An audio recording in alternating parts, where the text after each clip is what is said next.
Chapter 1227. Yang Chendong's gaze swept across the two of them before he said, "In view of the outstanding performance of the Liaodong Cavalry Regiment in the attack on Toyifan City, they will be awarded a first-class merit. The soldiers who died will be compensated, and the soldiers who are still alive will be given jobs. The rest will be promoted by 3 ranks. Regiment Commander Tong Long and Deputy Regiment Commander Xiao Xing have performed valiantly and will be promoted to Liaodong Cavalry Division. They will be allowed to lead 10,000 soldiers and will be independent of the other armies. Once the order is given, they will be given priority to choose from the captives and will rebuild the army's prestige." Yang Chendong's voice reverberated throughout the room, causing Tong Long and Xiao Xing's eyes to light up. When they heard that they could rebuild the army and change from a regiment to a division, the two of them were excited. After the order was given, the two of them immediately knelt on the ground and said in unison, "Yes, Your Majesty." This time, all the soldiers will be given priority to be recruited from the captives of the battle. As for the regiment commander, I will make the arrangements for you. There is only one request, and that is to form the army as soon as possible. There will be a big battle ahead. Yang Chendong looked at the two of them, his eyes filled with hope as he spoke. "Yes, Your Majesty, don't worry. We will not let you down. Please watch our performance." At this time, both Tong Long and Xiao Xing were extremely excited. They had thought that they would lose their positions and would be suppressed. However, they did not expect that in the face of military merits, Yang Chendong would treat everyone equally. This time, they were confident. In the future, when they encountered a tough battle, they would know how to perform better. This was also Yang Chendong's goal. As his power grew, his territory grew, and his army grew, he did not have enough people in his hands. This meant that he needed to rope in some of the people who were previously enemies but were knowledgeable to work for him. However, a surrendered general was still a surrendered general. No matter how sincere he was, it was inevitable that some people would have doubts. This time, he had used the opportunity of Tong Long and Xiao Xing's great victory to increase the rewards. He wanted to show everyone that as long as they had the ability, as long as they made great contributions, they would receive the same treatment as everyone else and be rewarded as well. As for Tong Long and Xiao Xing, after receiving the order to rebuild the Liaodong Cavalry Division, their injuries seemed to have mostly healed, and they immediately began to prepare. The two of them were originally talented, and what they lacked was an opportunity to display their talents. This time, not only Tong Long's Liaodong Cavalry Division, but Suhi's new army also began to prepare their replacements. After the battle, they had lost almost an entire division and needed to replenish their numbers. Yang Chendong had fully considered this problem and immediately said that if there were not enough people among the captives, they could recruit soldiers from Turpan City. He had long heard reports from intelligence personnel that Turpan had dismissed some of the experienced soldiers to return home to farm. This was originally a manifestation of hiding soldiers among the people, and now it was convenient for Yang Chendong. If there were not enough soldiers, the first batch of 100,000 soldiers from Shaowei province would arrive. At that time, there would be suitable people to choose from among them. However, because of this, Yang Chendong had no choice but to stop attacking. Just Turpan City alone had 200,000 people, and it was truly worthy of being the capital of a country. It would also take time to move all these people out and replace them with people from other areas. Fortunately, when Suhi told all of the people in the city that he would not change his promise of giving them land, and on the contrary, there would be more land in other places, the voices of the people became much quieter. It was not enough to just give carrots. Suhi followed Yang Chendong's instructions and picked up a big stick with the other hand. The general idea was that if anyone didn't want to leave, once the war started, Not only his property could not be guaranteed, but also his life could be lost at any time. As ordinary people, no one was willing to live in the chaos of war. With this big stick raised high in the air, the few remaining voices of opposition quickly disappeared. Now, they only needed to wait for the first batch of 100,000 soldiers from the Japanese Empire and 200,000 people from other regions to arrive. Then they would be able to gain a firm foothold in Turpan City and start conquering the entire Ili province.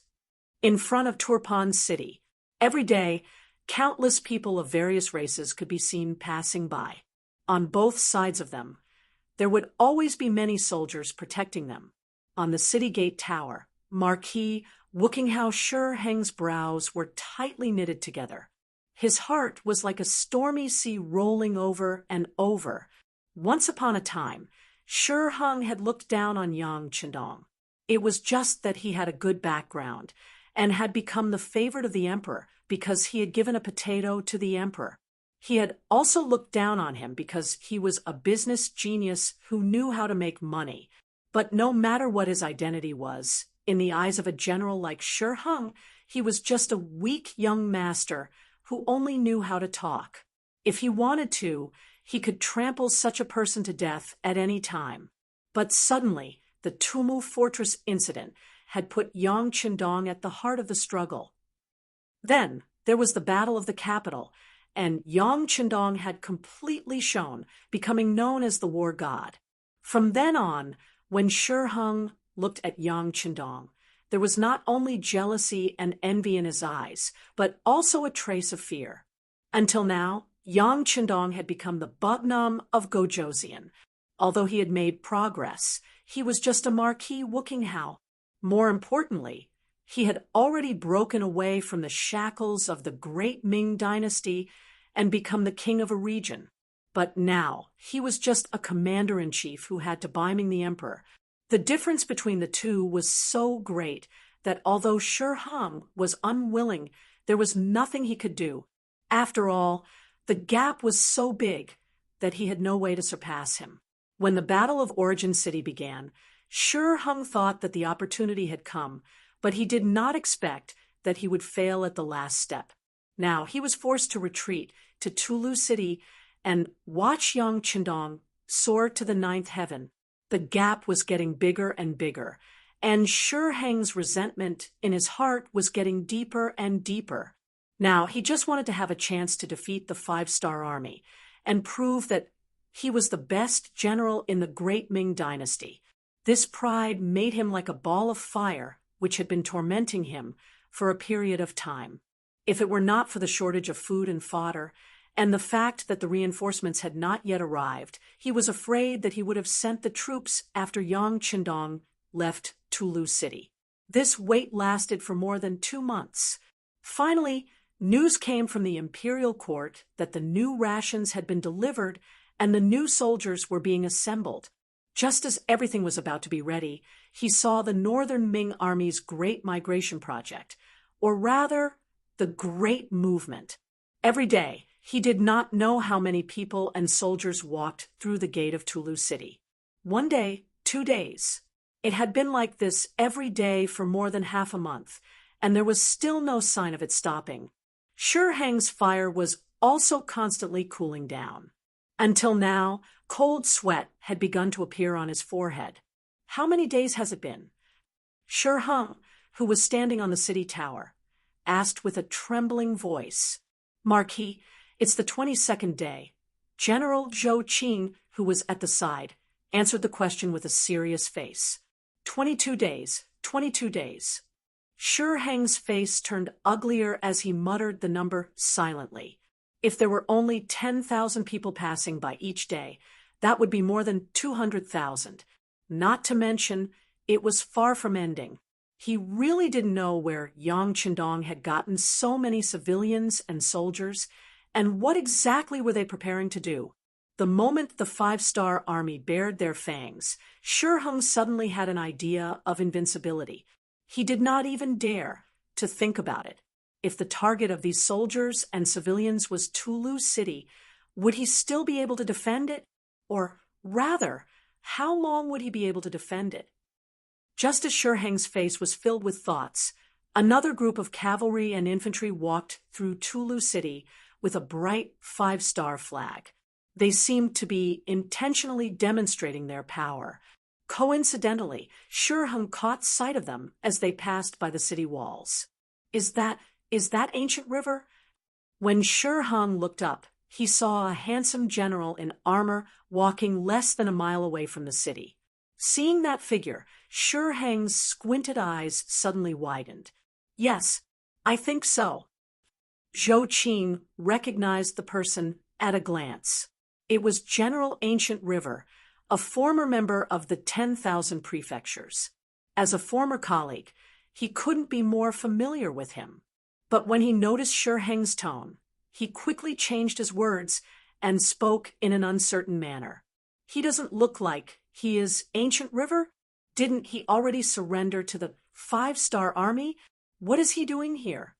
When Shi Heng saw that Gu He, who was riding a war horse, was approaching the city gate tower, he involuntarily took half a step back, even though he was standing on the city gate tower. He spoke with an anxious expression in his eyes. The person below the city was indeed Ancient River, but he was no longer Ming's 10,000 prefectures general, but he was now the commander of the 5-star Army's new 1st Cavalry Division. The order was issued half a month ago by Yang Qindong himself. The new 5 armies were established. After the new 1st Army, the new 2nd Army, and the new army, the new 5 armies were established. Moreover, it was the former commander of Ming's 10,000 prefectures, General Shi Wanshan. When this news came out, many people's jaws dropped. It was also because of Shi Wanshan's sudden promotion that it attracted a lot of speculation. On the contrary, no one cared about why the new 4th Army didn't exist. They didn't know the plot in Yang Qindong's heart. He wouldn't allow anyone to steal the name of the new 4th Army, not even himself. The 5-star Army's expansion and the establishment of a new army were no longer a secret. For the new commander position, many people were secretly moving around. Some of them wanted to command more troops and earn more merits. Some of them were selfish and wanted to be in a high position with more power. They could always do more things that benefited themselves. Chapter 1228. For this reason, Yu Mian, the vice commander of the army headquarters, Lung Song, and even the vice commander of the navy headquarters, Gao Xiong, had interceded through various channels. However, no one would have thought that this position would fall on the head of Shi Wanshan, who had just surrendered and had not made any contributions. When the new army commander, Tiger's Mane, represented Yang Qindong and announced this order in front of the officers of Shi City, even Shi Wanshan himself was stunned. Although he had been in charge of an army of more than 100,000 people when he was in Ming, he could be considered to have the experience and qualifications to control an army. However, this was the 5-star Army. As a general who had just surrendered, it was better not to talk about his qualifications. Actually, it wasn't that Shi Wanshan hadn't heard about the establishment of the new 5 armies, but whether it was himself, his old subordinates Gu He, and Ning Wenfeng. None of them thought about it. In their eyes, this was something that had nothing to do with them. With their current status, they would be thankful if they could be elected as one of the division commanders. It was not impossible for them to be appointed as a regiment commander. All of this was the analysis of Ning Wenfeng, who was known as the smartest of the 3. In his words, before surrendering, Shi Wanshan had said that he did not want to fight with Ming. After all, he had come from there. Yang Qindong had also agreed to this matter in the telegram. Now that the new 5 armies were going to fight in Ili, it was very likely that they would be incorporated into it. If this was the case, whether it was as a division commander or a regiment commander, they would still have military power in their hands and could fully show their talent. They were afraid that they would be assigned a deputy position. If that was the case, there would be a main position above them. and it would be difficult to realize even if they had ideas. That would be the most uncomfortable thing. It was precisely because the hope was very low, or even that there was no hope. When the pie fell from the sky, Shi Wanshan's eyes were dazzled and his face was full of disbelief. As for Shi Wanshan's reaction, Ming could empathize with him, but he didn't expect it either.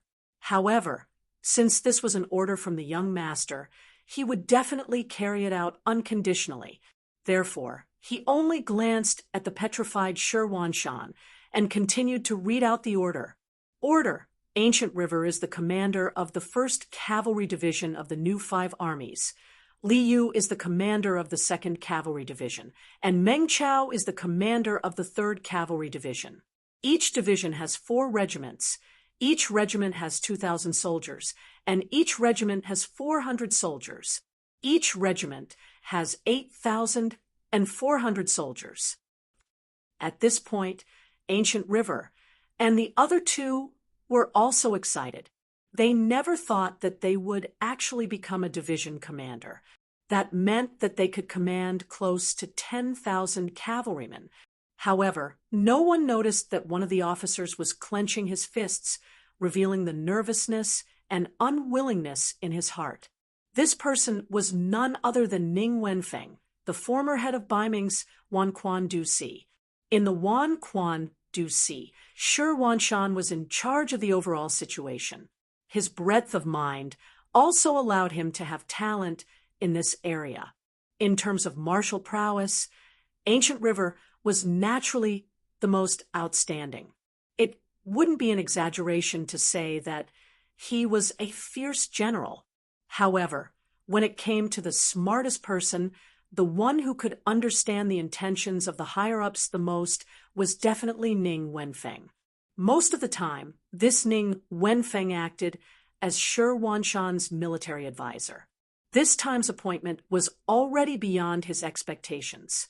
Shi Wanshan was actually the commander of an army, and Ancient River was the commander of the 1st Cavalry Division. However, he wasn't included in the order. Could it be that Bugnam of Gojoseon wanted to separate the 3 of them and not let them work together? But if that was the case, why did he give out the positions of commander and commander? He couldn't figure it out. Ning Wenfeng shook his head, and his face was a little pale. He was thinking that as the positions changed in the future, he was afraid that the gap between him and Shi Wanshan and Ancient River would become bigger and bigger. After a long time, the relationship between the brothers would not be the same as before. Just as Ning Wenfeng lowered his head and thought about this, Lieutenant General Tiger's man, who was standing on the stage, announced that after the Battle of the First City, Yang Qindong was promoted to Lieutenant General. Not only that, but Lung Song and Gao Xiong were also promoted from Major General to Lieutenant General.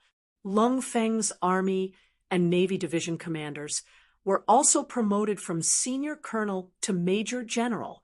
The only difference was that the commander of the new 2nd Army, the commander of the new army, Su He, and the commander of the 1st Cavalry Division, Tian, who were still Major General. Yang Qindong wanted to use this method to tell the world that the Tiger's man of the new army was different from ordinary commanders. He was the leader of all commanders. He opened his mouth and said, Ning Wenfeng is the commander of the infantry division of the new 5th Army 4th Division, with a total of 15,000 soldiers. Wow! There was an uproar. A commander could command 15,000 soldiers. Except for the earliest Mo Bay Division, it seemed that not many people could enjoy this kind of treatment. But now, Ning Wenfeng had such achievements without doing anything. What kind of person was he? For a time, many people's eyes searched the crowd. At this time, Ning Wenfeng did not hear this at all. He was still entangled in Yang Qindong's purpose. He believed that his ability was not worse than anyone. It was just that his previous superior was Shi Wanshan, his own big brother. So he was embarrassed to take the credit. Since it was to measure talent, why didn't Bugnam of Gojoseon see his talent? Was it because he was too low-key? Ning Wenfeng, who was still thinking, did not know that Tiger's man had just announced his new appointment. He also did not know how many people were envious of him at this time. It was not until a burning gaze fell on him that he woke up from a dream.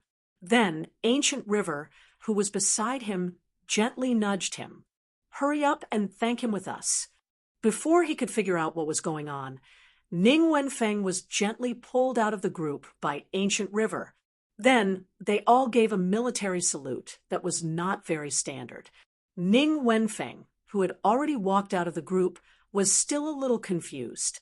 He still did not understand why he stood out, until Tiger's man on the stage said again, "Everyone is a talent personally appointed by Bugnam of Gojoseon. I hope you will not let down this expectation. Also, considering that the new 5 armies have just arrived and have not made any achievements, our ranks are lower. Among them, Commander Shi Wanshan will be a senior colonel, and the other 4 division commanders will be colonels. I hope that the next time we meet, you will be promoted to major general and senior colonel like the other armies."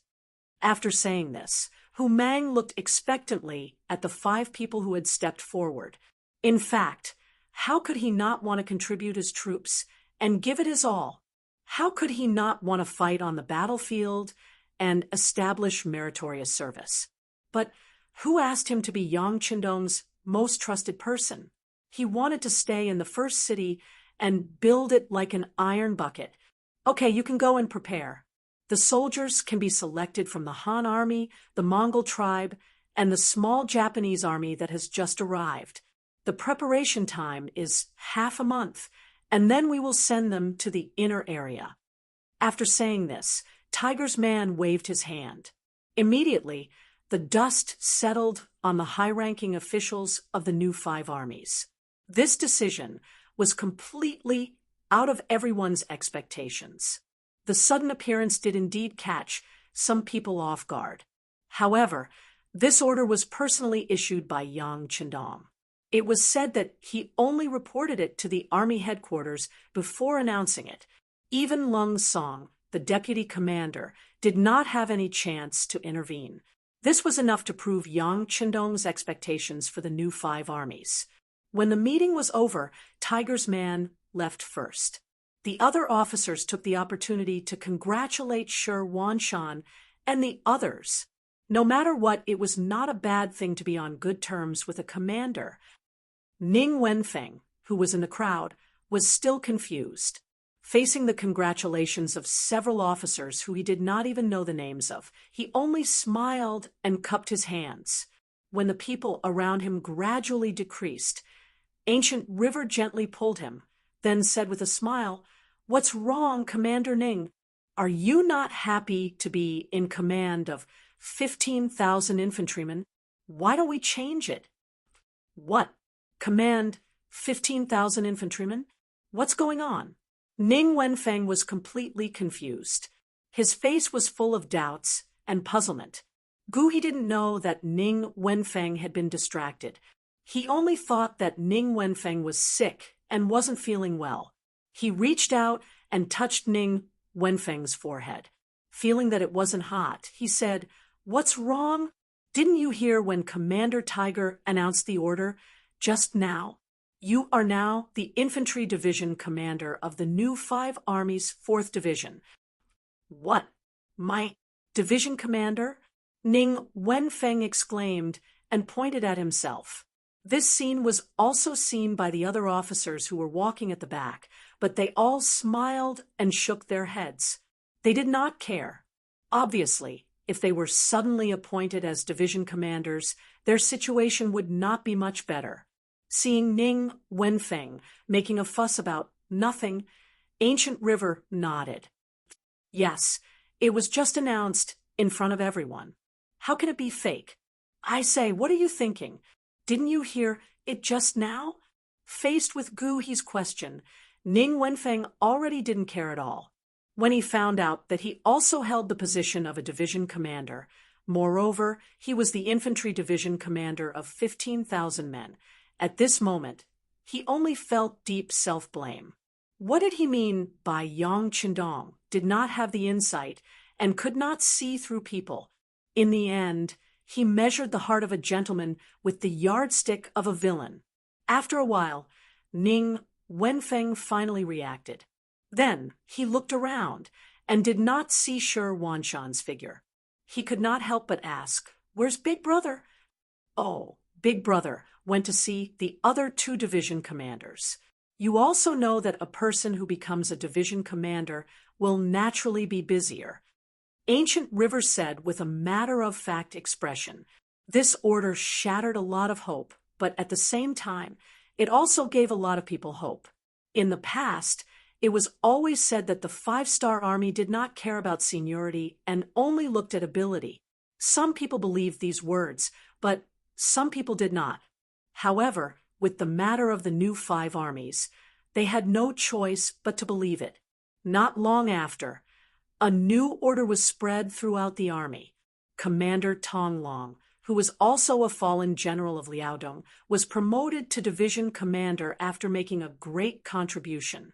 With the two things that happened before and after, at this moment, no one doubted the fairness of the ability. Chapter 1229. And now, Ancient River appeared alone in front of Tulu City to demonstrate his power. Previously, he had suffered a lot of grievances in the Baiming army, especially under Shi Heng's command. Now that he was a dragon in the sky, of course, he had to get rid of this mess and let the Baiming army know that Ancient River, was a talent that even Bugnam of Gojoseon had his eyes on. Of course, due to the distance, Ancient River did not know that Shi Heng was on the city tower at this time. Otherwise, he would have walked up and shouted a few words even if he was in danger of being shot by arrows. Therefore, he just wore a divisional-level white cloak and walked in a big circle in front of the city. Then, he quickly rode his horse and rushed straight to his first cavalry division. White cloak, divisional general, how long has it been since Ancient River left? He has already been entrusted with an important position. On the city tower, some young generals who had long understood the officer ranks of the 5-star army side. Among these sides, there was a lot of jealousy, hatred, and of course, envy. Among them, there were many knowledgeable people who thought in their hearts, if they also went to the 5-star army, what would it be like now? Didn't they see that Ancient River, who could not survive in Baiming, was now a divisional general? Of course, these envious people definitely did not include Shi Heng. After he recognized Ancient River, he snorted coldly, and then asked General Zhou Qing, who was standing beside him, "Have you found out how many troops there are in the first city now?" "I don't have the detailed number, but I have the approximate number." When Zhou Qing answered this sentence, there was an obvious pause. When one looked carefully, there was a trace of panic on his face. Shi Heng, who was filled with hatred in his heart, did not pay attention to this. He only wanted to know the situation of the 5-star army in the first city. In his opinion, although they did not succeed in besieging the first city a while ago, they still severely injured their opponents. Now, their strength should be weaker. Well, about how many people are there? About. Zhou Qing was a little hesitant and did not answer immediately. What? Is it difficult to answer? Shi Heng finally noticed the change in Zhou Qing.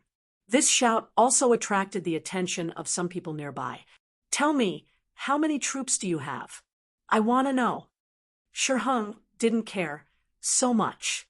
He had long been used to everyone's attention. At this moment, there was a smile on his face. He wanted to take this opportunity to let everyone know about the situation in the beginning city.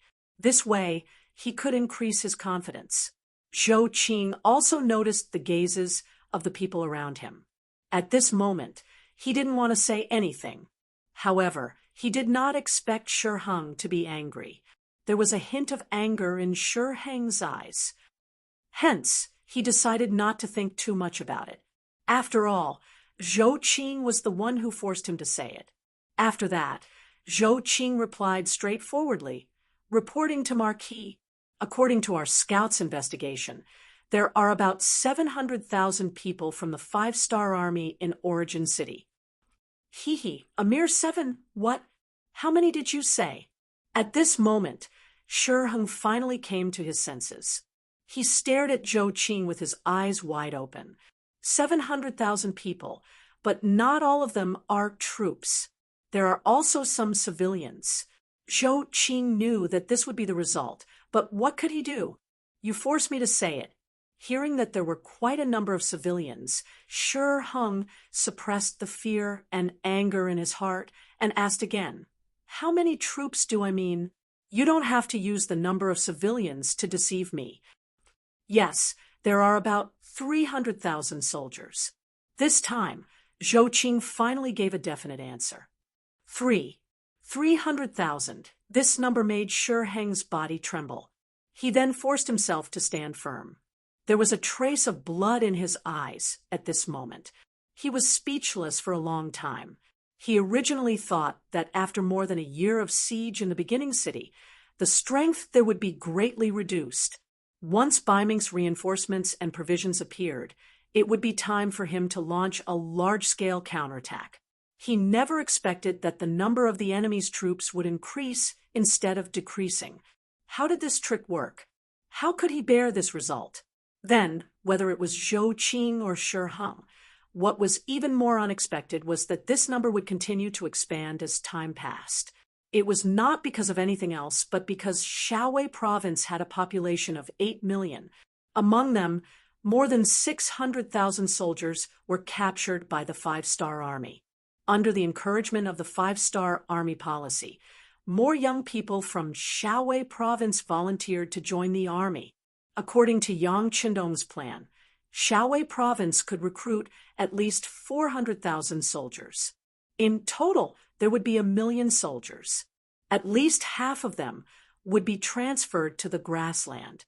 One could imagine how huge this number was. In comparison, the 700,000 soldiers now were just the beginning. When Yang Qindong left Shaowei province, he had already made his next goal clear. That was to unify the grassland and then expand to the west and northeast respectively. For example, taking down Ili was just a part of the plan to go west. These were only the plans of the army. The Navy would also go out of the South China Sea and attack the Indian Ocean. Then they would attack Africa, the North and South continents, and North America. He wanted to take advantage of the fact that there was no obvious world structure to conquer the world. If he wanted to accomplish this feat, he naturally needed enough soldiers. Not only Shaowei province, but all the countries under Yang Xie's control began to mobilize. More and more young people from other races joined the ranks of the 5-star army. In the future, the number of soldiers in the 5-star army would only increase. Shi Heng naturally did not know about all of this. Even if he was beaten to death, he would not have thought of all of this. This was the result of limited vision. In the eyes of people like him, the great Ming dynasty was already the sky. Whoever could unify the north and south of the great Ming dynasty would be a hero. As for the world, the great Ming dynasty and its surrounding countries should be the world. Shi Heng walked down the city tower silently. At this moment, he felt a chill in his heart. At the same time, he decided to immediately report the situation to the acting emperor. Previously, he had boasted that as long as the provisions were in place and 200,000 new recruits were given, he would be able to take down the first city and regain control of the grassland. Now, it seemed that this was far from enough. At this moment, the logistics division in the first city was extremely busy. It was already time for the autumn harvest. The harvest of the provinces under Yang Xie's control this year was very good, especially after the centralized management of the grain fields. After the centralized planting, Not only did it save more effort and people, but the amount of grain harvested was also 20% more than in previous years. This 20% should not be underestimated. It would increase the food for millions of people. This also indirectly made the army's work of collecting grain more smooth. Carriages and loads of provisions were piled up in the granary that had been prepared long ago in the first city. More new foreign troops from all over the world had also gathered here. As the head of the logistics division, the number of soldiers that Yang Si needed to be allocated to him had reached a terrifying 300,000. Just this alone had made many officers envious. Even the commander of the new army, Tiger's Mane, had come to Yang Si more than a few times. The general idea was to ask him to leave enough soldiers for himself. Of course, the quality must be guaranteed. That's right, the new army was going to be rebuilt into a new army group. The position of the group commander was naturally Tiger's Mane. According to the plan given by Yang Chendong, the three armies under his command were the 101st, 102nd, and 103rd Armies, as well as a direct division of the army group. Each army group would be divided into 4 divisions, and each division had 4 regiments. A division would have 8,400 people, and an army group would have 33,600 people. In addition to the 3 armies, a direct division would have 10,000 people. In this way, the new army group would have 118,000 combat troops. If the logistics, medical personnel, and headquarters personnel were included, the total number would be more than 120,000. From one army group to an army group, there were many areas that needed to be reformed, and the number of officers that needed to be used was even more. It was not something that could be completed overnight. This time, Tiger's Mane had informed Yang Si in advance so that he could leave behind more troops that were good at fighting. Even Tiger's Mane had made a move, let alone others. For a time, Yang Si, who was only a division commander, became a hot steamed bun in everyone's eyes. Countless people came to ask for advice. However, with the example of Yang Lu, Yang Si was able to stay true to his heart. He knew how to balance the 4 sides and supplement the strengths of the troops to complement each other. For example, in the past few days, after receiving the telegram from the 6th young master, Yang Si immediately made arrangements. He immediately arranged for the 1st Army, 2nd Army, and the new 5 armies, a total of 3 armies of more than 100,000 people, to move from the first city to the Ilili district. Under Yang Chendong's orders and Yang Si's leadership, the original 1st Reserve Division was disbanded, and its division commander was allowed to be the commander of the 1st Army of the Outsiders. Under his command were the 301, 302, 303, and 304 divisions.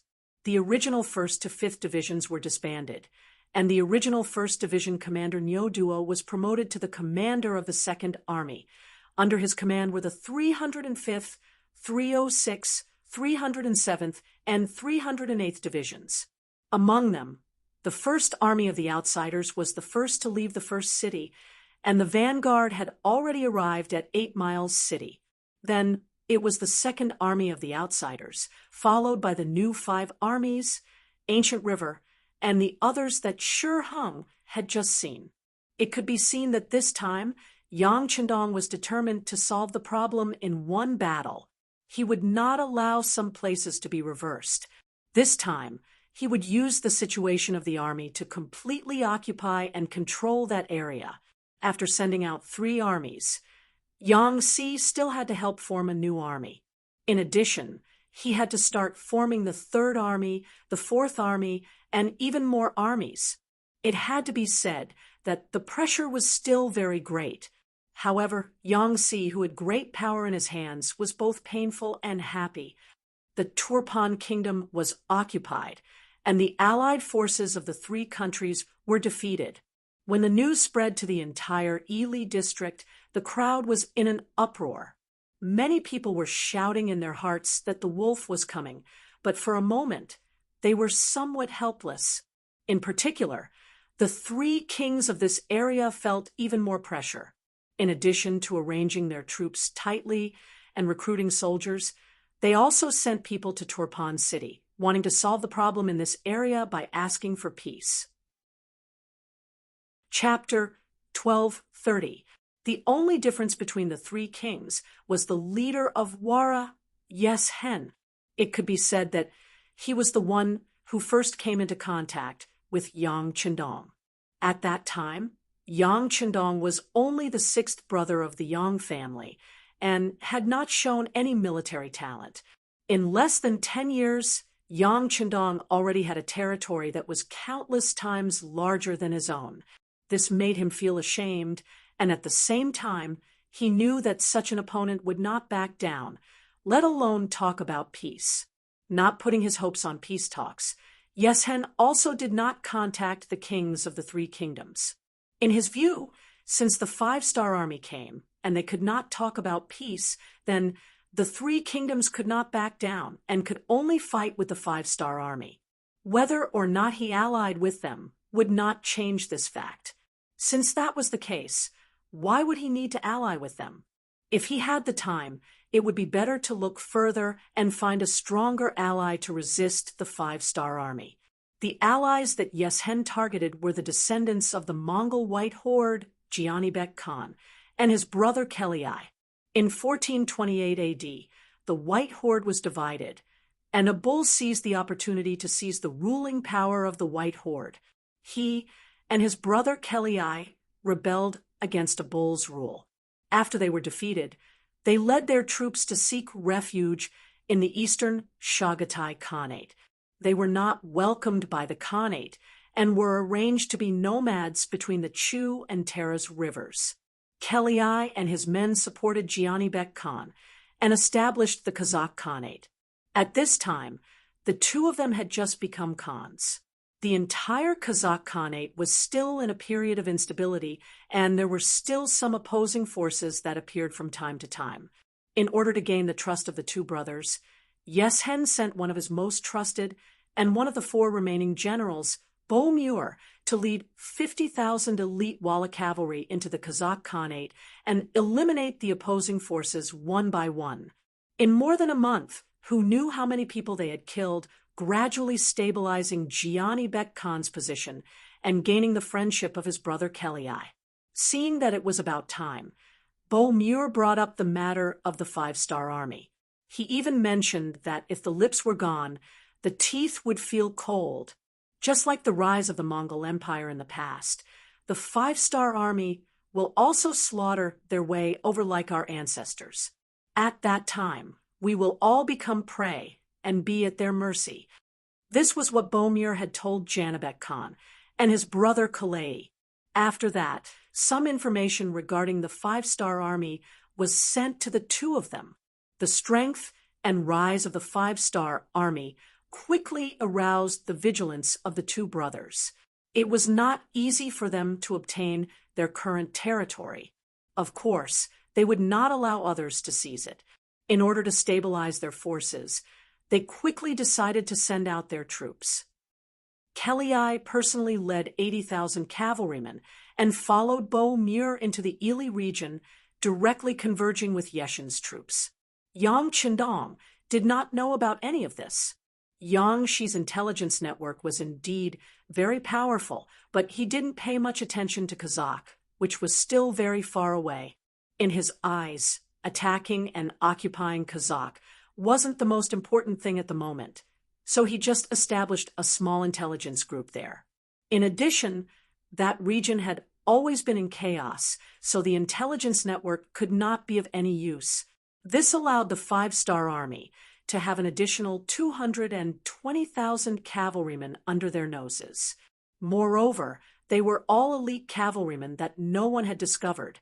Just like how Yang Chendong was mobilizing his troops, the enemy was also mobilizing their troops. Everyone was not idle and was racing against time to prepare. It was as if a storm was brewing. How could Yang Chendong, who was in the Turpan Palace, not know that the enemy was also preparing for war? In particular, The emissaries from the 3 countries had just been chased away by him. As for the idea of compensation from the 3 countries, he gave the most direct rejection. In his eyes, if they surrendered now, the army could live, the people could live, and even the king could live. He would give them all the best arrangements. However, it was impossible for him to withdraw his troops.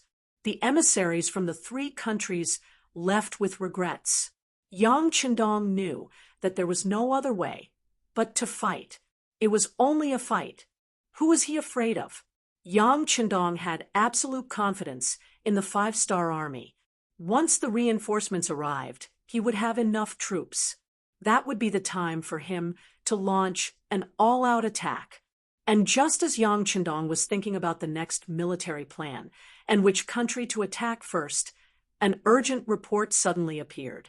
The world's first cavalry division stationed at the Ala Mountain Pass sent an urgent message. Anneli suddenly sent 80,000 troops to surround them in this area. The 1st Cavalry Division could be said to be the most powerful army under Yang Qindong's command. In terms of cold weapons alone, even Lung Feng was no match for them.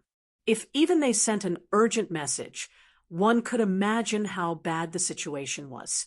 Young Master, according to Commander Tian, who they are not in any danger now, but there is no direction to break out of the encirclement. Once time passes, food will become the biggest problem.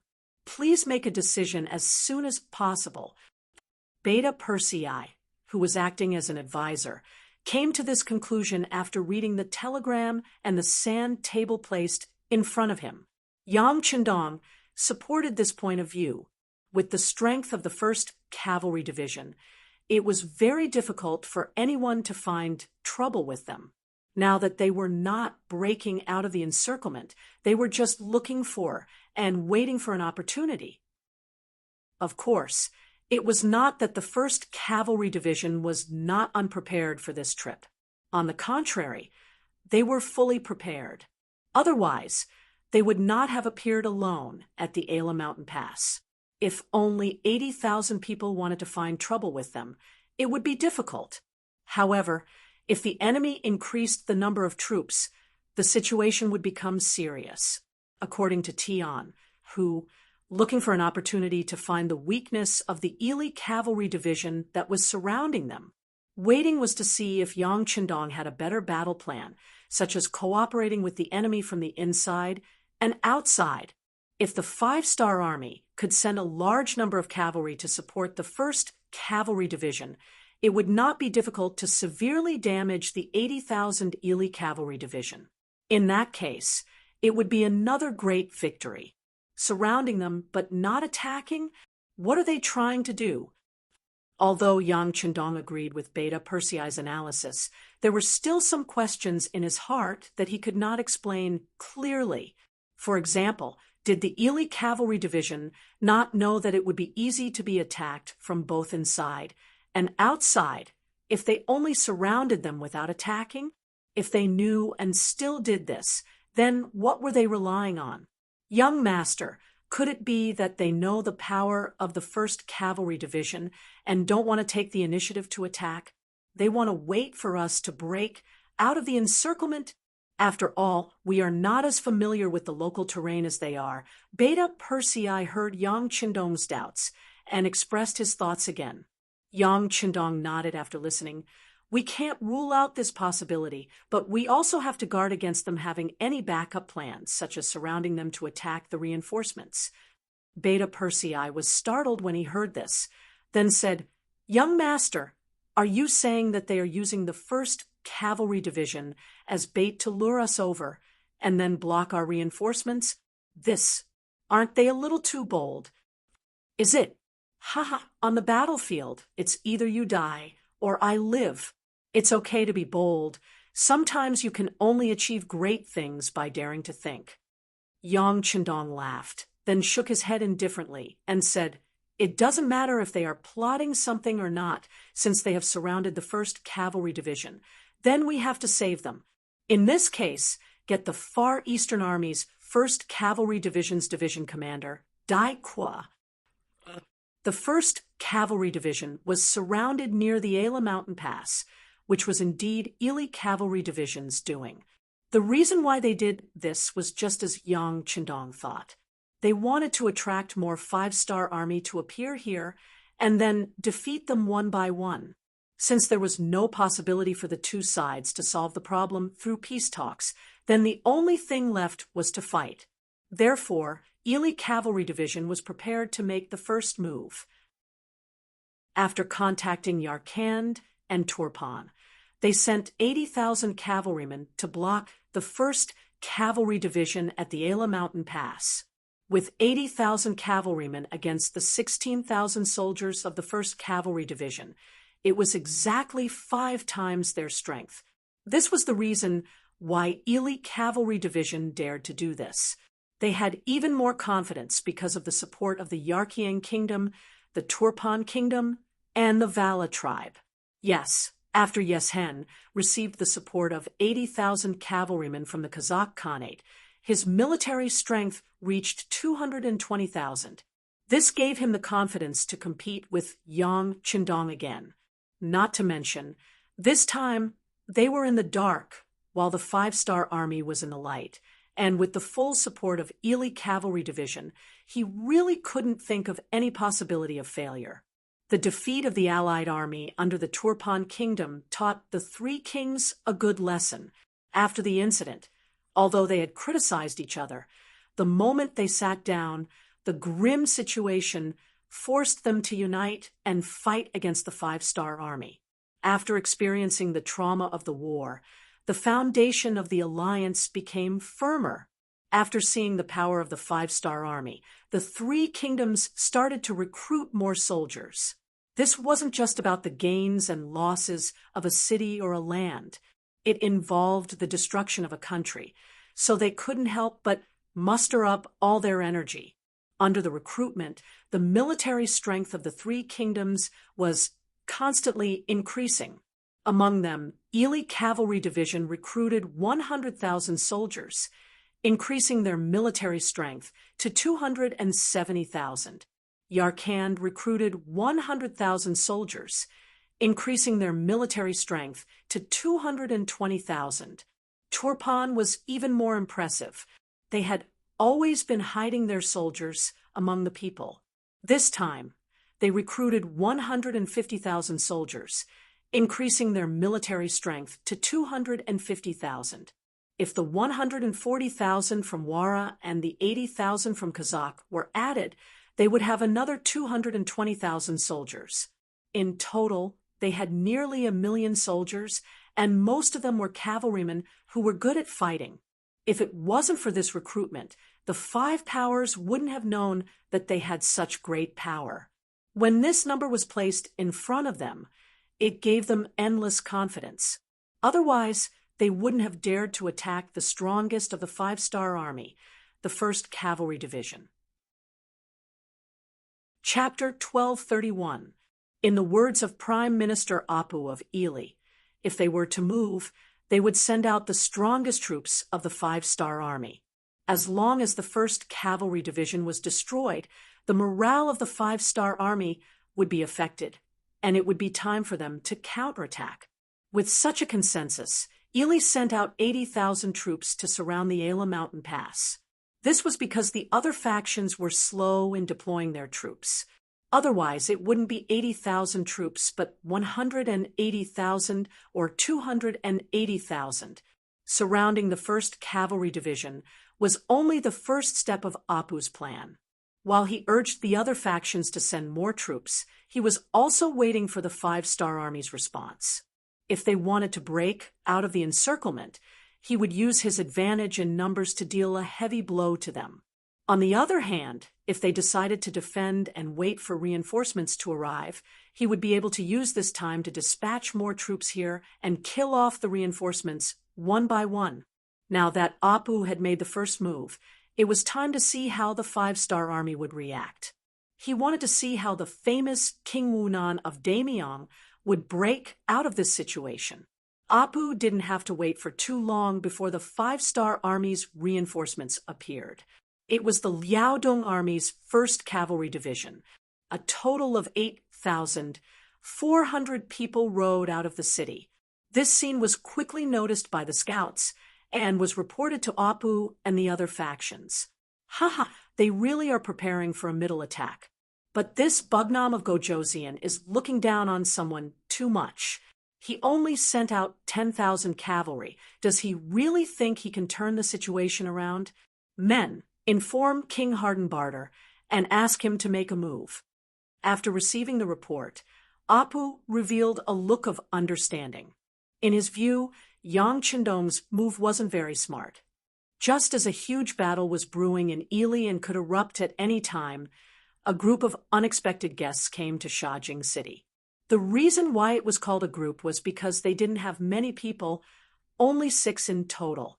Moreover, they were all very young. None of them were over 30 years old. Some of their faces were still brimming with youthfulness. Although they were young and few in number, no one could look down on them because they were all from Crimson City. They also had an identity that countless officials and military officers feared: disciplinary investigators. The Discipline Department was a new department established by the Crimson City's city lord, Yu Qian, after consulting with Yang Chendong. The scope of its management was very similar to the Commission for Discipline and Discipline in the modern era. At the same time, it also had the power of the Military Law Department. Its full name was the Disciplinary Investigation Department. Their duty was to investigate whether any official had colluded with the enemy, betrayed the country, or violated discipline. They were different from the Ministry of Supervision and the Ministry of Anti-Corruption. The corruption and abuse of power of the officials were not within their scope of investigation. What they valued was the integrity and loyalty of the officials. It could be said that this was a department to consolidate Yang Chendong's absolute dominance. This department had just been established not too long ago. In fact, they weren't even fully staffed yet. However, they had already appeared in Shajing City. From this, it could be seen that they were going to do a big case for everyone to see. At the same time, they were also taking the opportunity to raise the prestige of their disciplinary investigation department. Unfortunately, the new Second Army became the first target of their investigation. When he received the notice from the Crimson City Lord, the commander of the new Second Army let out a long sigh. He knew that the matter of him faking his surrender was not over. Now, what should have come had finally come. When he received the news that the Disciplinary Investigation Department was coming to Shajing City, the commander of the 1st Cavalry Division, Kong Ji, came to the headquarters of the new Second Army with a face full of anger. The moment he saw Shajing, he said with a look of indignation, "General, what is this Disciplinary Investigation Department doing? Even the Bugnam of Gojoseon didn't pursue our problem. What do they want to investigate? A straight foot is not afraid of a crooked shadow. If they want to investigate, then let them. We didn't do anything wrong. What are we afraid of?" Although Shajing was also a little angry, considering that Su Yuan was recommended by him and that he really did betray him just based on this point.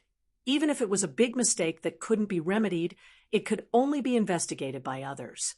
Shajing's attitude didn't satisfy Kong Ji. He didn't come just to complain, but also to come up with an idea. "General, why don't we send a telegram to the king and tell him about this situation?" "No. The 6th young master is now fighting with Ili in the front. We can't be distracted." Shajing hurriedly waved his hand. He didn't want to trouble Yang Chendong because of his own matter. Although he was a little conflicted this time, why wouldn't he want to clear his name through this kind of investigation? Seeing that Shajing didn't agree, Kong Ji said indignantly, "But the king knows about our situation. He also said that we were wronged. We are people who have done meritorious deeds." "Okay, Mr. Kong, did you really do something wrong to the king and the 5-star army?" Shajing asked angrily when he saw that Kong Ji was still pestering him. "Of course not." Kong Ji patted his chest. looking like he didn't have to be afraid of ghosts screaming at his door if he didn't do anything wrong. Since you didn't do anything wrong, why should we be afraid of investigating? Just let them do what they want. We should still do what we should do. Shajing waved his hand as he said this, but then his tone softened a lot. Actually, this might not be a bad thing. After the investigation, there won't be any problems. Our new second army can be considered to have turned over a new leaf, and other people won't be able to pester us about this problem anymore. Kong Ji, who originally wanted to continue refuting, heard this last sentence. His eyes couldn't help but light up. That's right. Anyway, we have never betrayed the king or the 5-star army. If they want to investigate, let them investigate. After this investigation, they must give us a conclusion. Seeing that Kong Ji had finally thought it through, Shajing also let out a sigh of relief. What he was most worried about was that the officers under him would be conflicted, which would affect their work. One had to know that the provisions, soldiers, and civilians that were heading to the Ili area had to pass through Shajing City. Shajing City had to receive a lot of people every day, so it was absolutely impossible to go on a business trip. Don't worry. Castellan Yuqian has already given us an accurate answer.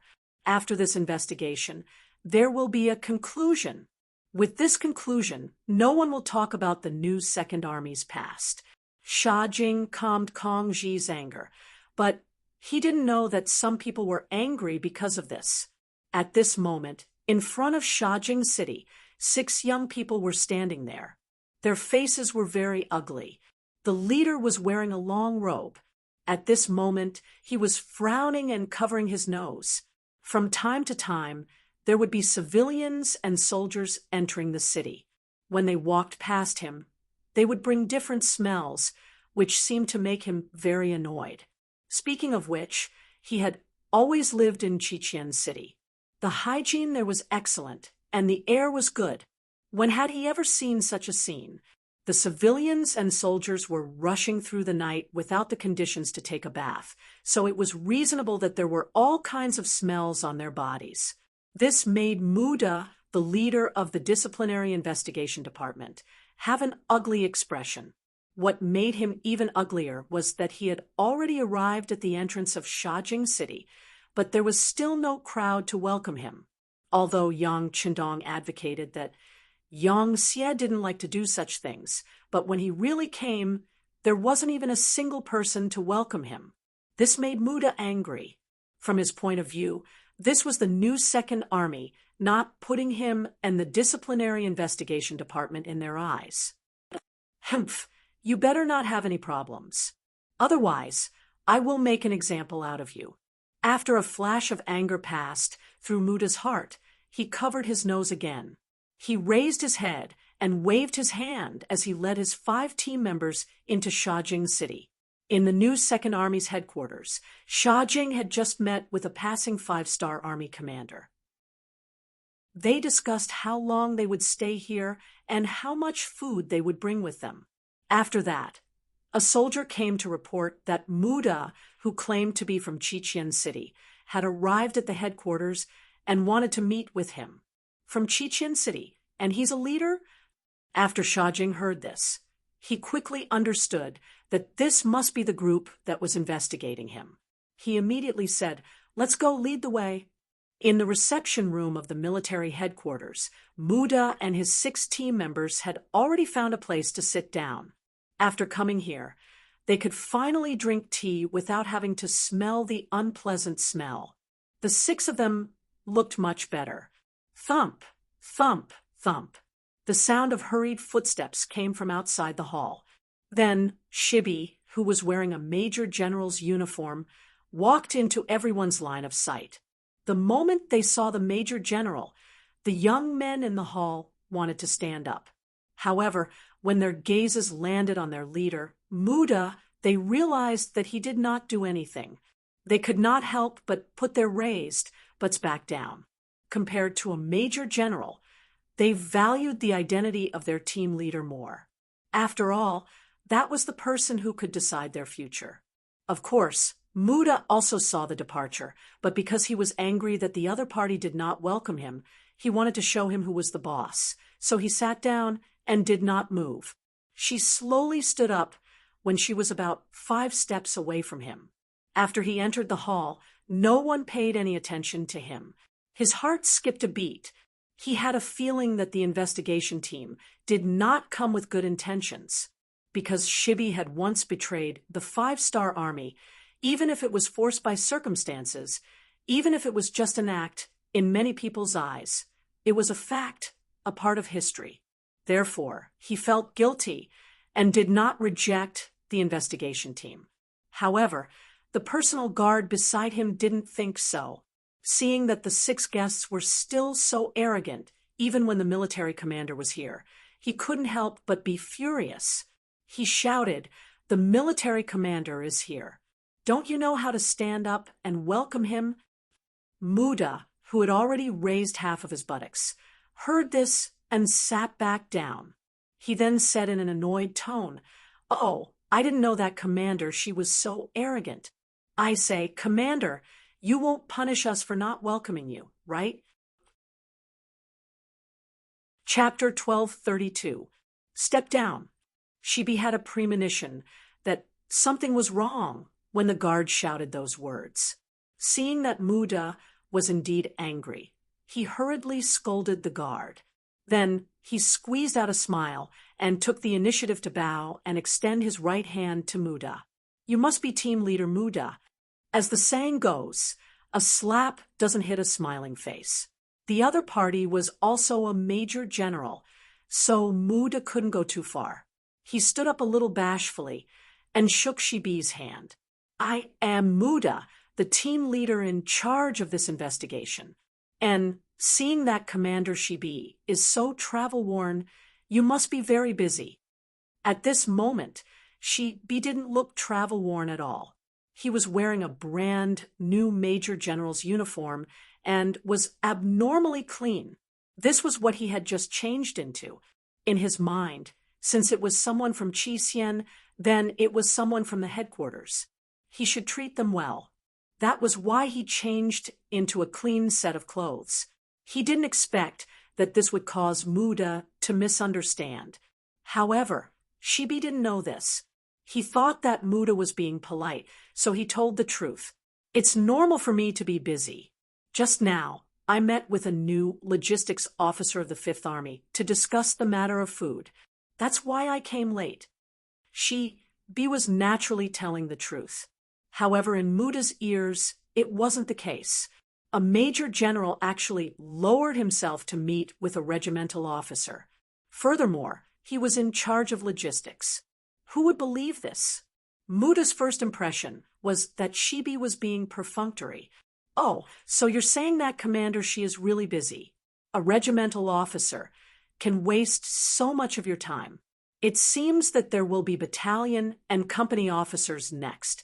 Does that mean that, in the future, even a small soldier will need you to personally meet him?" Muda's words finally made Shibi feel that something was wrong. He originally thought that Muda was being polite. Now, it seemed that Muda was simply looking for trouble. No matter what, Shibi was still a major general. He was used to being dignified. The reason he lowered his head wasn't because of Muda, but because of City Lord Yuqian. Now that Muda didn't believe him, why should he be polite? He immediately said with a straight face, "Team leader Muda, I don't know what you mean by this. Could it be that the commander couldn't meet the regiment commander? We are all soldiers of the 5-star army, and we are all ordinary members. In the words of the 6th young master, there is no distinction between high and low." The sudden counterattack stunned Muda. The 6th young master's words made Muda's expression turn ugly. There were not many people who could call Yang Qindong the 6th young master. Only some old Yang Xie people and some important people could call him that. For example, Muda could only be called Bugnam of Gojoseon. This was the difference between them. While Muda was still in a daze, the second wave of attacks arrived. Leader Muda, what you said just now is just a small soldier. I don't agree with that either. The reason why the five-star army was invincible was because of the joint efforts of countless ordinary soldiers. There are no small characters among them. So please be careful with your words. It was a slap to the face. Initially, he wanted to show off his strength to the other party, but now he was the one being taught a lesson. However, the parting words were extremely dignified and reasonable. Even if Muda wanted to refute, he couldn't. For a moment, he could only stand there with his face alternating between red and white. He knew that he would offend team leader Muda, but he was not afraid. He was confident that he would not be investigated. Of course, he wouldn't stick his warm face to some cold, but he immediately turned around and left with the excuse that he was busy with work. She had only appeared for a short while before leaving. He did not even recognize the other members of the task force and did not even greet them. This angered everyone. Among them, Muda's assistant, Chong-woo, said angrily, "Humph, what was there to be proud of? Wasn't he just relying on his status as a commander? Even if you anger us, we'll still investigate you." Yes, investigate him properly. Didn't a dignified commander also do something like defecting to the enemy? At this moment, the other team members also shouted in unison. They had all grown up in Crimson City and had witnessed the process of Yang faction growing from nothing to power. Because of this, they shared the glory and felt that Crimson City being where it was today was inseparable from their hard work. It could be said that these people had already tied the glory of Qiqian City to themselves. This was also the result of Yang Qindong and Yu Qian's discussion. It was to let everyone have a sense of ownership. Only then could they better protect and develop this place. Under this kind of education, it was extremely successful. Every time the news of the five-star army's victory spread, the citizens of the city would cheer. However, if there was victory, there would be defeat. Just like when the new Second Army surrendered to Ming. When this matter spread to Qiqian City, who knew how many people scolded Shi Bei for being an ingrate, and these few were among them. With preconceived notions, it would be strange if they had a good impression of Shi Bei. Even though the new Second Army returned to Yang Xie's embrace, in many people's eyes, it was just because they couldn't bear to part with him. Who asked Yang Xie to make the five-star army so powerful? What else could they do if they didn't surrender? This was also the reason why the investigation team came to the new Second Army. Some of them suspected that Shi Bei was a disloyal person. In addition, the investigation team had just been established and they needed to establish their authority. What could be more influential than investigating a commander? Therefore, Muda came here with the intention of finding problems and finding fault with them. This kind of nitpicking goal was not to mention that the new Second Army had already gone through a period of turmoil. Even if it didn't, there would still be turmoil. That was the truth. After meeting with Shi Bei on bad terms, Muda and the others began to get busy. They used their authority to find many of the new Second Army's low-ranking officers to have a heart-to-heart talk. Although it was called a heart-to-heart talk, it was actually coercion and enticement.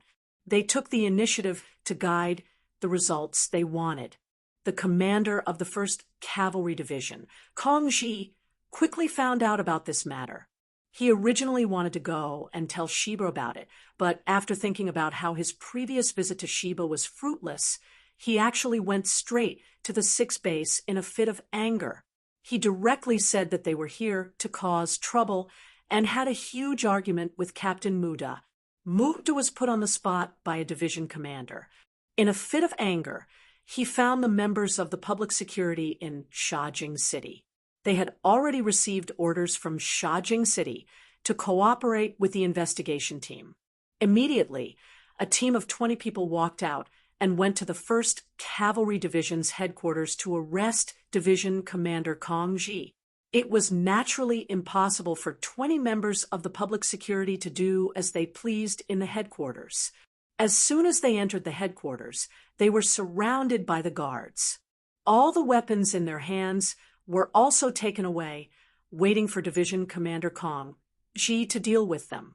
To everyone's surprise, Kong Ji actually let these people go and return their weapons. Not only that, he also took the initiative to walk out of the headquarters with the 20 members of the public security. The moment he walked out of the door, he looked back at the door with a determined look in his eyes. Kong Ji was taken away in front of many officers in the headquarters. This news immediately reached Shibei's ears. He immediately rode to the investigation team's office. Unfortunately, he didn't even see Muda. Only his assistant, Changwu, stopped him. Commander Shi, Kong Ji has a big problem. He is currently under investigation.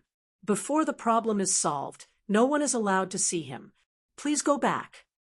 After saying this, Changwu immediately asked the members of the public security team to close the door and shut Shibei out.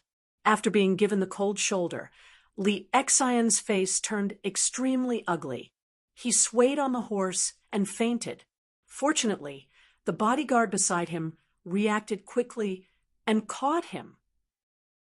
However, because of this, Li Xian still fell ill.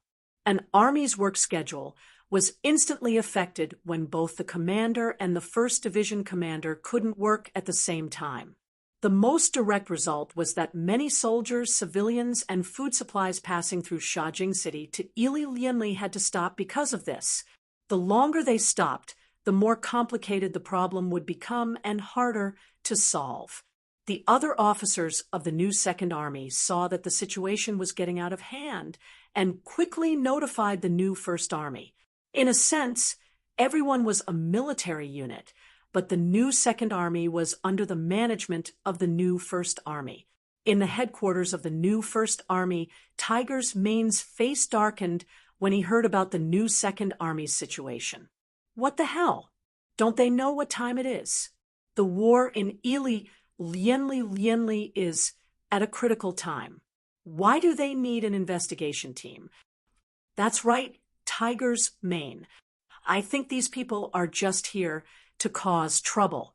The Logistics Division commander, Yang Si, also nodded and said in agreement.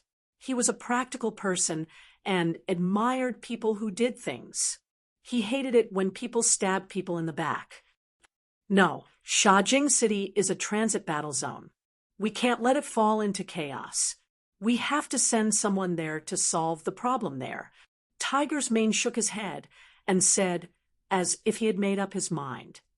Tiger's Mane, I'll go. Yang Si thought about it and took the initiative to volunteer. Most people wouldn't give face to people from Qiqian City. In the entire first city, only 3 people could give Qiqian Fu pressure.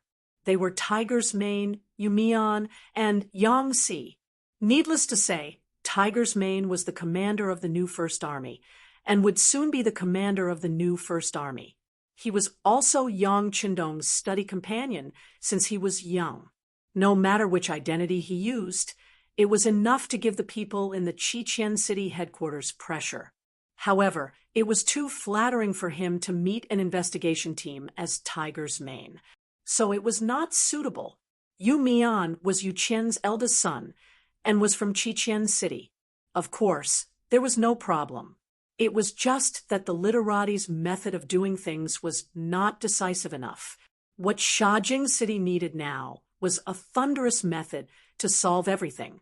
It was not suitable for him to go.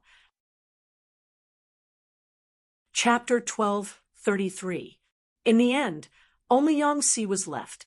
Although he was only a logistics division commander, his authority in the rear was greater than that of any army. In addition, he was a servant of the Yang family manor and was one of Yang Qindong's most trusted people. He was the most suitable person to go. Okay, you go. Investigate the matter as thoroughly as possible. As long as you don't violate discipline, you can be more decisive. Tiger's Mane hesitated for a moment before agreeing to Yang Xi's request. Tiger's Mane, don't worry. I know what to do. Yang Xi nodded and left the new army headquarters. He returned to the logistics division and found a few deputies to arrange a task for him. Then, he set off with a small team of 50 soldiers. Shajing City. The bustling city was about to become chaotic. Facts proved that the army could not do without a leader. Without the unified management of the army commander, the other 3 division commanders found it difficult to control the situation no matter how hard they tried. Not to mention, the 3 division commanders were also angry. In their view, the investigation team was clearly looking for trouble. With such a mentality, it would be strange if they could do a good job. 4 days later, when Yang Xi arrived at Shajing City, he saw carriages loaded with provisions stopped in the middle of the street, unable to advance or retreat. With so many provisions placed there, if there was chaos, it would be a big problem. Yang Xi's eyes flashed with anger. He asked the staff of the new Second Army, who came to greet him. After learning the location of the investigation team, he spurred his horse and rushed straight there. The investigation team chose to work in a courtyard in the south of the city. The terrain was remote, and there were few people walking around. It was a good place for business. When Yang Xi, who was dressed casually, came from afar, he saw 6 members of the Public Security Bureau standing guard at the entrance of the courtyard. Yang Xi's appearance also alarmed the 6 members of the Public Security Bureau. When they saw a group of cavalry coming from afar with a murderous aura, one of them turned around and went into the courtyard to report. The other 5 assumed a defensive posture. Who? Yang Xi stopped the horse and jumped down from the gate of the courtyard. He didn't even look at the 5 police officers as he strode into the courtyard. Then, 5 figures blocked his path. Who are you? This is a restricted area. No one is allowed to enter without permission. Naturally, the members of Shajing City's Public Security Bureau would not recognize the high and mighty Yang Xi. However, their obstruction had infuriated Yang Xi. It was said that one's subtlety gradually deepened. He could imagine the arrogance and despotism of the investigation team just by looking at these police officers. He immediately snorted coldly. Humph, get out of my way, or else. What else? Yang Xi didn't say, but his bodyguards were already waving the sabers in their hands, looking like they were about to attack. Controlling hundreds of thousands of warriors from various countries and races waiting to be assigned, there were many people to choose from. Yang Xi's personal guards were not ordinary people. Just the aura they exuded made the faces of the 5 members of the Public Security Bureau change drastically. Although the other party didn't make a move, they had a feeling that if these people were to make a move, they wouldn't have any power to resist. Get out of my way. Yang Xi didn't give the order to make a move. After all, they were Yang Xi's people. After saying this, Yang Xi strode into the courtyard. He pushed with both hands, and the door opened. What he saw was Chang Wu and 20 members of the Public Security Bureau blocking his way. When he heard that someone was about to break into the courtyard, Chang Wu immediately volunteered to step forward. He was nervous and excited at the same time. He was nervous about who the intruder was and whether or not he would really go crazy and attack them. He was excited because if someone really did that, it would be a provocation to the entire disciplinary investigation department. In that case, they could take the opportunity to reorganize, and no one would be able to say anything. With this thought in mind, Chang Wu asked preemptively when he saw the door being pushed open and a man in a long robe walked out. Who are you? How dare you break into the disciplinary investigation department's restricted area?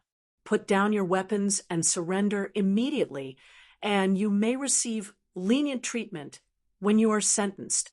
His loud shout was quite imposing and achieved Sir's intention of seizing people. If it was a coward, they might have been scared silly by this shout. What kind of person was Yang Si? He only had one master, and that was Yang Qindong. The people he usually associated with were at the level of military advisors. Why would he care about a small fry like Chang Wu? He glanced at Chang Wu casually and asked, "You're the leader of the disciplinary investigation department?" "I'm not," Chang Wu answered instinctively, but he seemed to remember something and explained, when he heard that the other party was not the leader of the disciplinary investigation department, Yang Si immediately lost interest in the conversation and waved his hand. "Where is your leader? Take me to him." "And who the hell are you? Our leader is not someone you can meet just because you want to." Chang Wu was a little annoyed that he had been interrupted, so his tone became a little more serious as he spoke. He looked at Yang Si in a provocative manner. "Ha ha!" This time, Yang Si laughed. It was just a meeting with a team leader. He really didn't take it seriously. As long as he was willing, he could even meet the head of the disciplinary investigation department, let alone the leader. His laugh was because he was amused by Chang Wu's words. However, this laugh seemed a little guilty in Chang Wu's eyes. He thought that the other party was afraid and was trying to cover it up with laughter. "Humph, you don't have to pretend this time. I'm afraid you'll have to talk to me humbly next." While Chang Wu was still fantasizing in his heart, Yang Si spoke again. However, he had already put away his smile, and his expression became very serious. He said word by word, "Who do you think you are? Get lost." The friendly gesture that he was waiting for did not appear.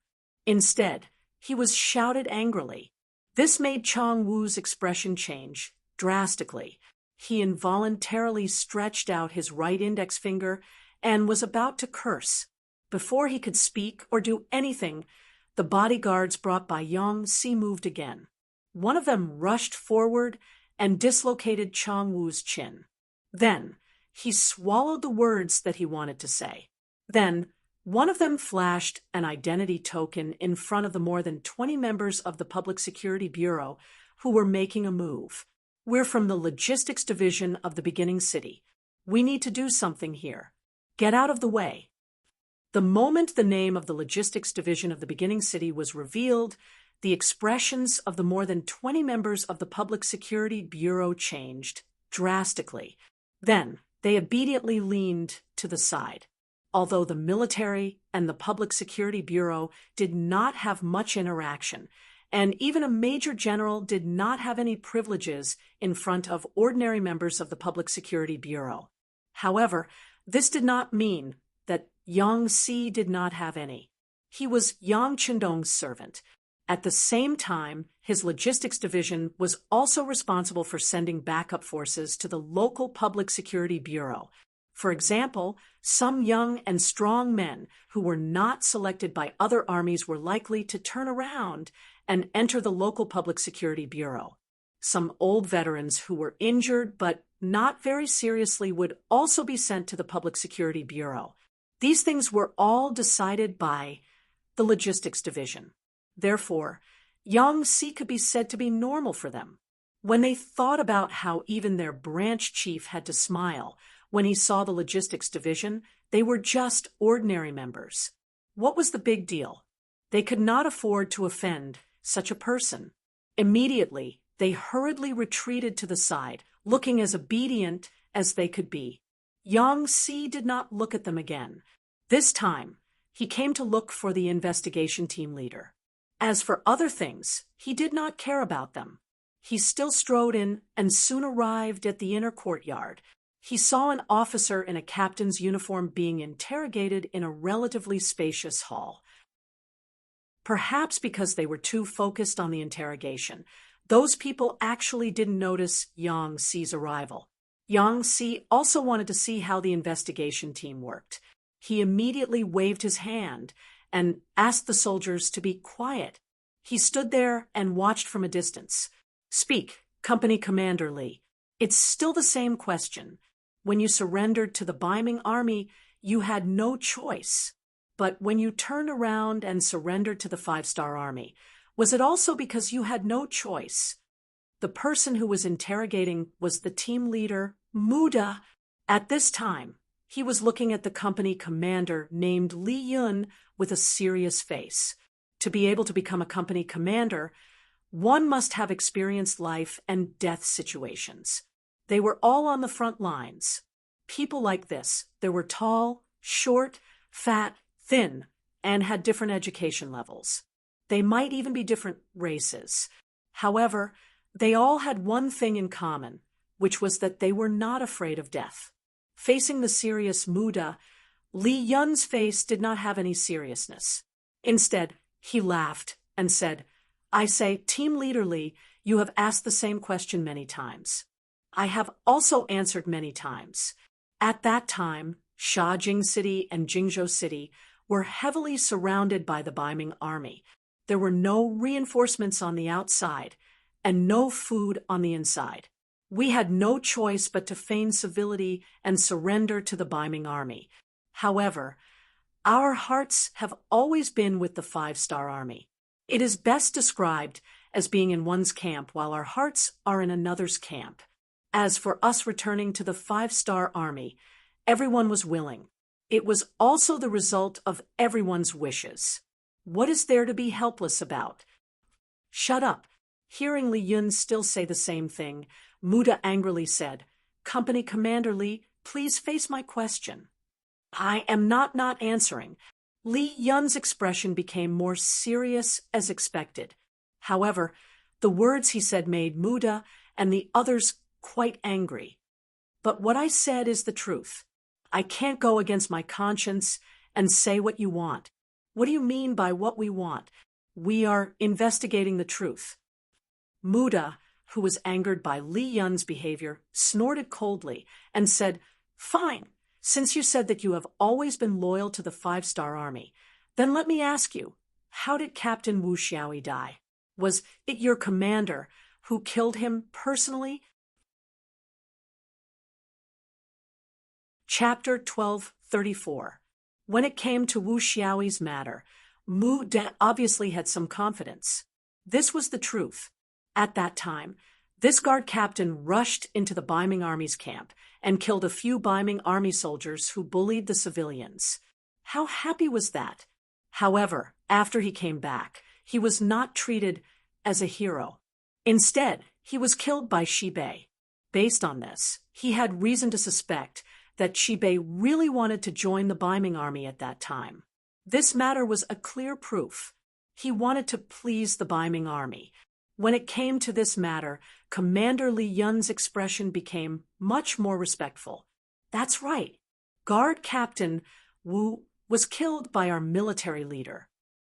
Oh, quickly tell me, quickly record it. Seeing that Li Yun was finally going to fall into the trap, Muda's expression became a little excited. The first sentence was to encourage Li Yun, and the second sentence was to the team member who was responsible for recording beside him. Ignoring Muda's excitement, Li Yun seemed to have fallen into some kind of memory. With a solemn expression, he said, At that time, when Guard Captain Wu was killed, our brothers didn't understand. Some of them even wanted to leave the barracks. However, because the Biming army guarded them tightly, and we didn't have a way to return to the Sure City at that time, we had to suppress this thought.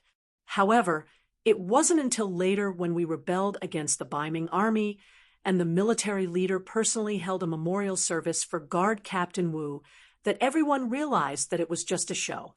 If we didn't do this, the Biming army wouldn't have believed us, and we wouldn't have been able to regain control of Shajing and Jingzhou City so smoothly. After saying this truthfully, Li Yun looked at Muda with a more relaxed expression. That's what happened. It turned out that we had indeed wronged the military leader. For this matter, many regimental and battalion-level officers took the initiative to apologize to the military leader. I also wanted to go, but because my rank was too low, I didn't go. Hearing that Li Yun wanted to apologize to Shi Bei for this matter, Muda was completely angry. No, it's not like this. The so-called memorial service is just an act of mending the pen after the sheep are lost. You were all deceived by him. They only did this because they had no other choice. She is a complete opportunist. No, Li Yun got angry when he heard someone slandering his commander. He shouted back.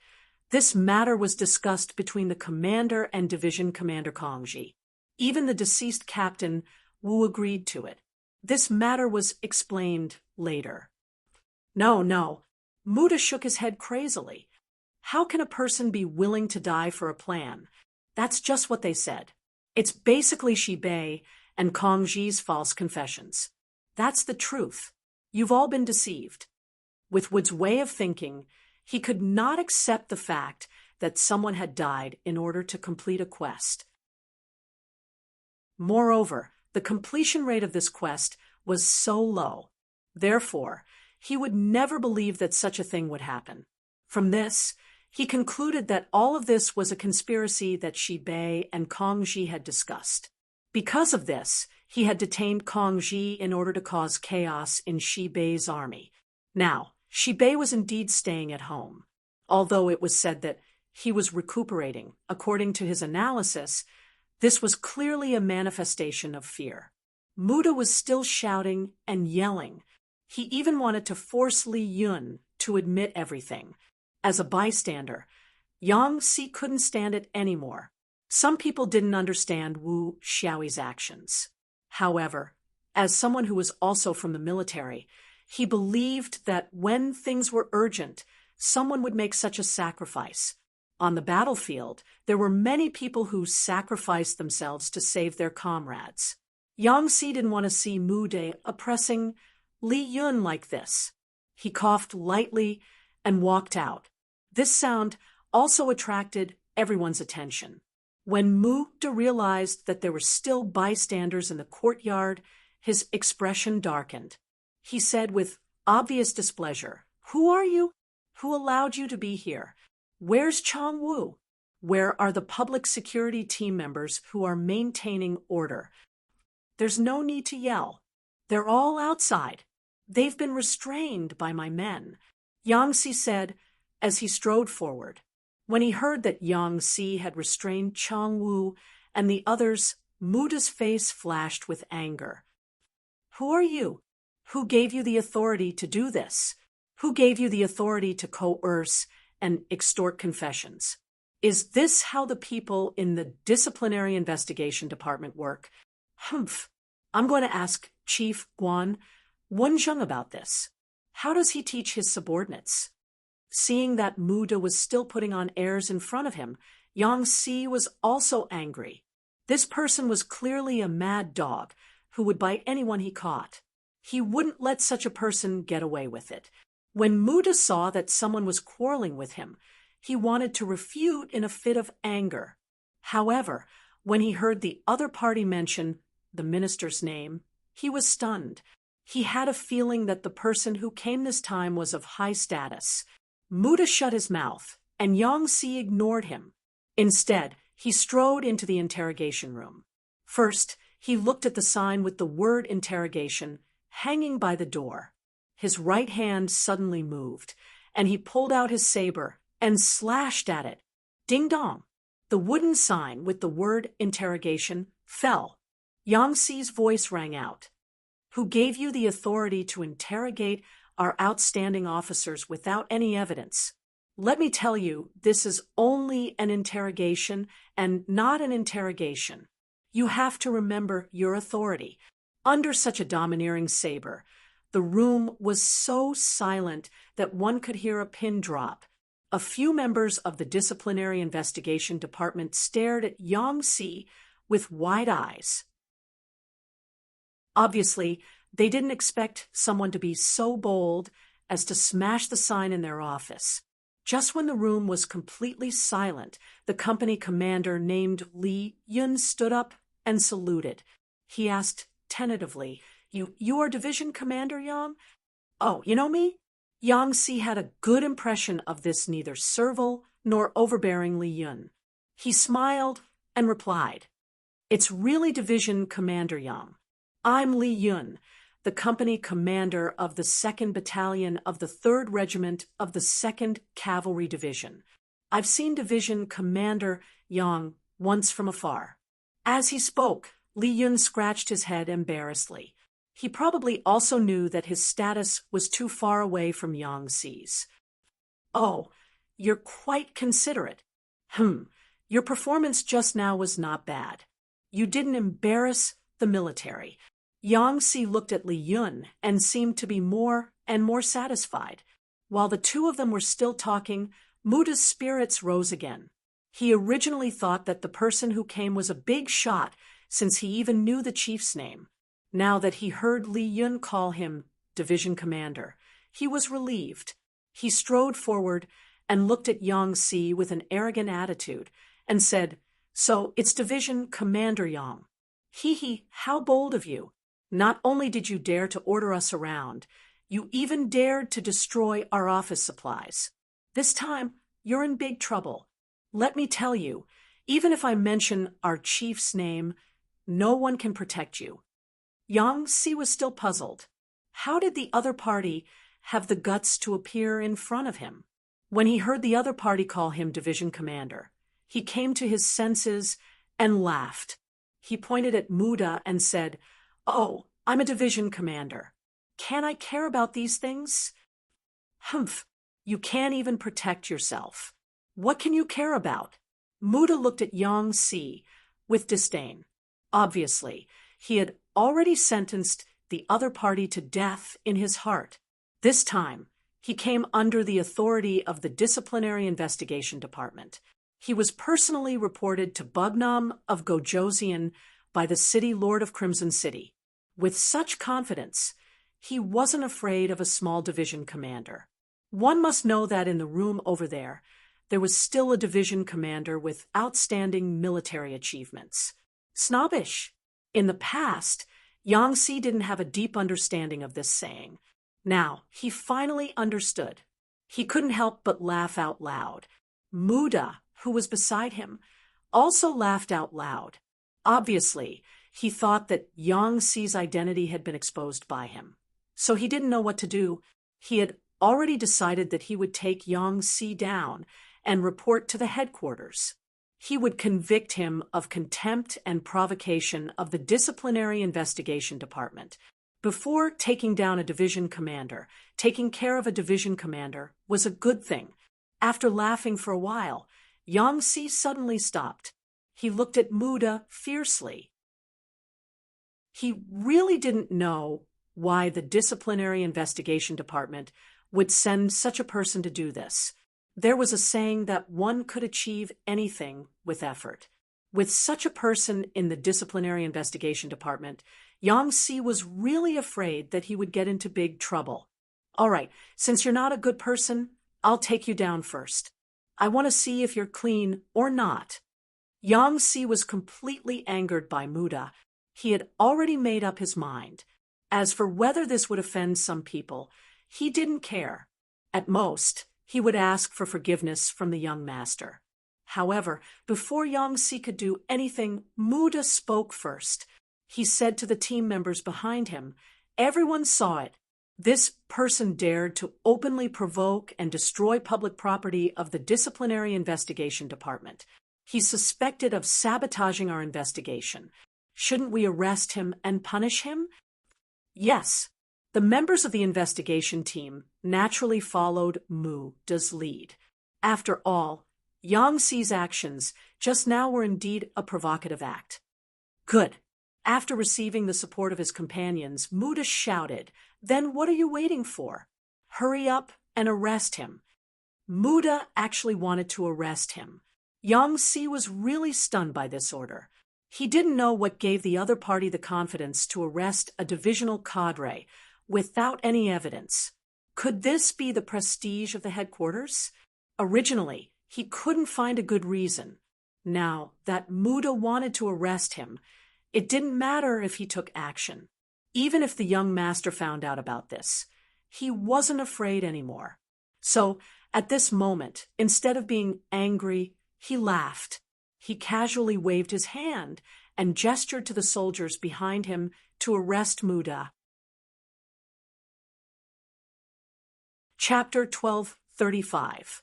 These bodyguards might not be able to outtalk the people from the investigation team, but if they were to fight, who would be their match?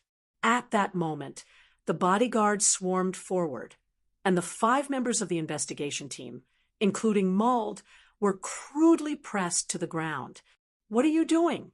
Are you trying to rebel? Muda was furious when he saw that his division commander had actually made the first move. It's not up to you to decide whether we're rebelling or not. I see that you don't have any other abilities, but you're quite good at making accusations. Men, lock them up and interrogate them properly. I want to see how clean they are. Yangtze was also furious. This time, he wanted to investigate them properly. Since he had already made a move, he wanted to see things through to the end. He had a feeling that there must be something behind Muda, who was easily bullied and feared the strong. Yangtze immediately took action and captured him. However, after considering some factors, he did not release Division Commander Kong Ji. Even Company Commander Li Yun was asked to stay in the courtyard and not go out. He wanted to keep the news a secret to avoid alerting the enemy. After leaving behind 30 bodyguards to interrogate Muda and the others, Yangtze left the courtyard and brought the remaining 20 bodyguards to the Second Army's headquarters. The Second Army's headquarters was no longer as lively as it used to be. Even if some of the officers were still working, it was obvious that they were not in a good mood. They all looked absent-minded. It made sense. They were busy at the front, but someone was stabbing them in the back. If it were anyone else, they would not be in the mood to work. When Yangtze appeared in the Second Army's headquarters, many people looked at him with hope. Some even wanted to report some of the investigation team's misdeeds. However, when they saw that Yangtze was very anxious and only asked where the commander was, they could only suppress the anger in their hearts and did not stop him. In the backyard of the headquarters, Yangtze saw Muda be lying on the bed and resting. She had not seen him for a while, and he seemed to have aged quite a bit. His originally black hair had also gained a bit of white. As soon as Yangtze entered the room and saw who it was, he hurriedly got up. Yangtze hurriedly strode over and reached out to stop him. "Commander Shi, there's no need to be so polite. If you're not feeling well, just lie down for a while." "Sai, actually, I'm fine physically. It's just that I'm mentally tired." Shibei spoke to Yangtze as if he had seen his savior. He had already forgotten to be polite. Although Yang Qindong was a commander and the other party was only a division commander, the other party's surname was Yang. He was one of Yang Qindong's most trusted people. In terms of status, he, as a commander, was far inferior. The other party could become an existence that surpassed him at any time, and he knew this very well in his heart. Yangtze felt a burst of discomfort in his heart as he listened to Li Dong's words. A general who was good at war and strategizing was forced to lie in bed. This was the work of the investigation team. They really couldn't accomplish anything, but they were good at spoiling things. "Commander Shi, you've been wronged." Yangtze didn't know what to say.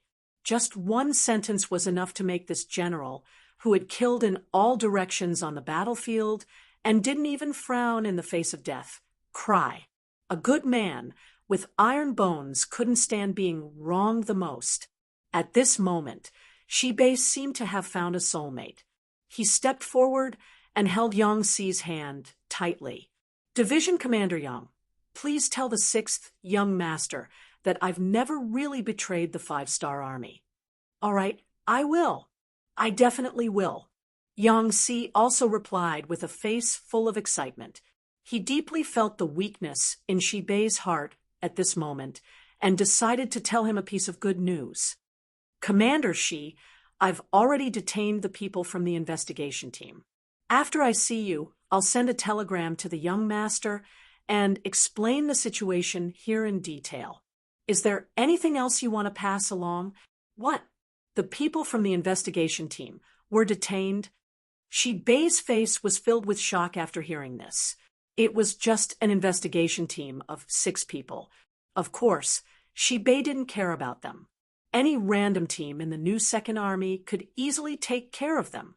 However, the problem was that they were sent by the headquarters. They were the orders of City Lord Yuqian. Yang Chendong also acquiesced. This gave them a lot of glory. They were like imperial envoys holding an imperial sword. No one dared to provoke them. They didn't even care about commanders and division commanders. Such people were actually detained by Yang Si. Shibei wasn't happy at this moment, but worried. He pulled Yang Si's hand and said, "Division Commander Yang, I'm afraid this isn't appropriate. After all, they did find out some problems." The problem Shibei was talking about was Tan Ing, the deputy commander of the 2nd Regiment of the new 2nd Army's 1st Cavalry Division. This person was the first person the investigation team called to talk to. The facts proved that they weren't shooting at random.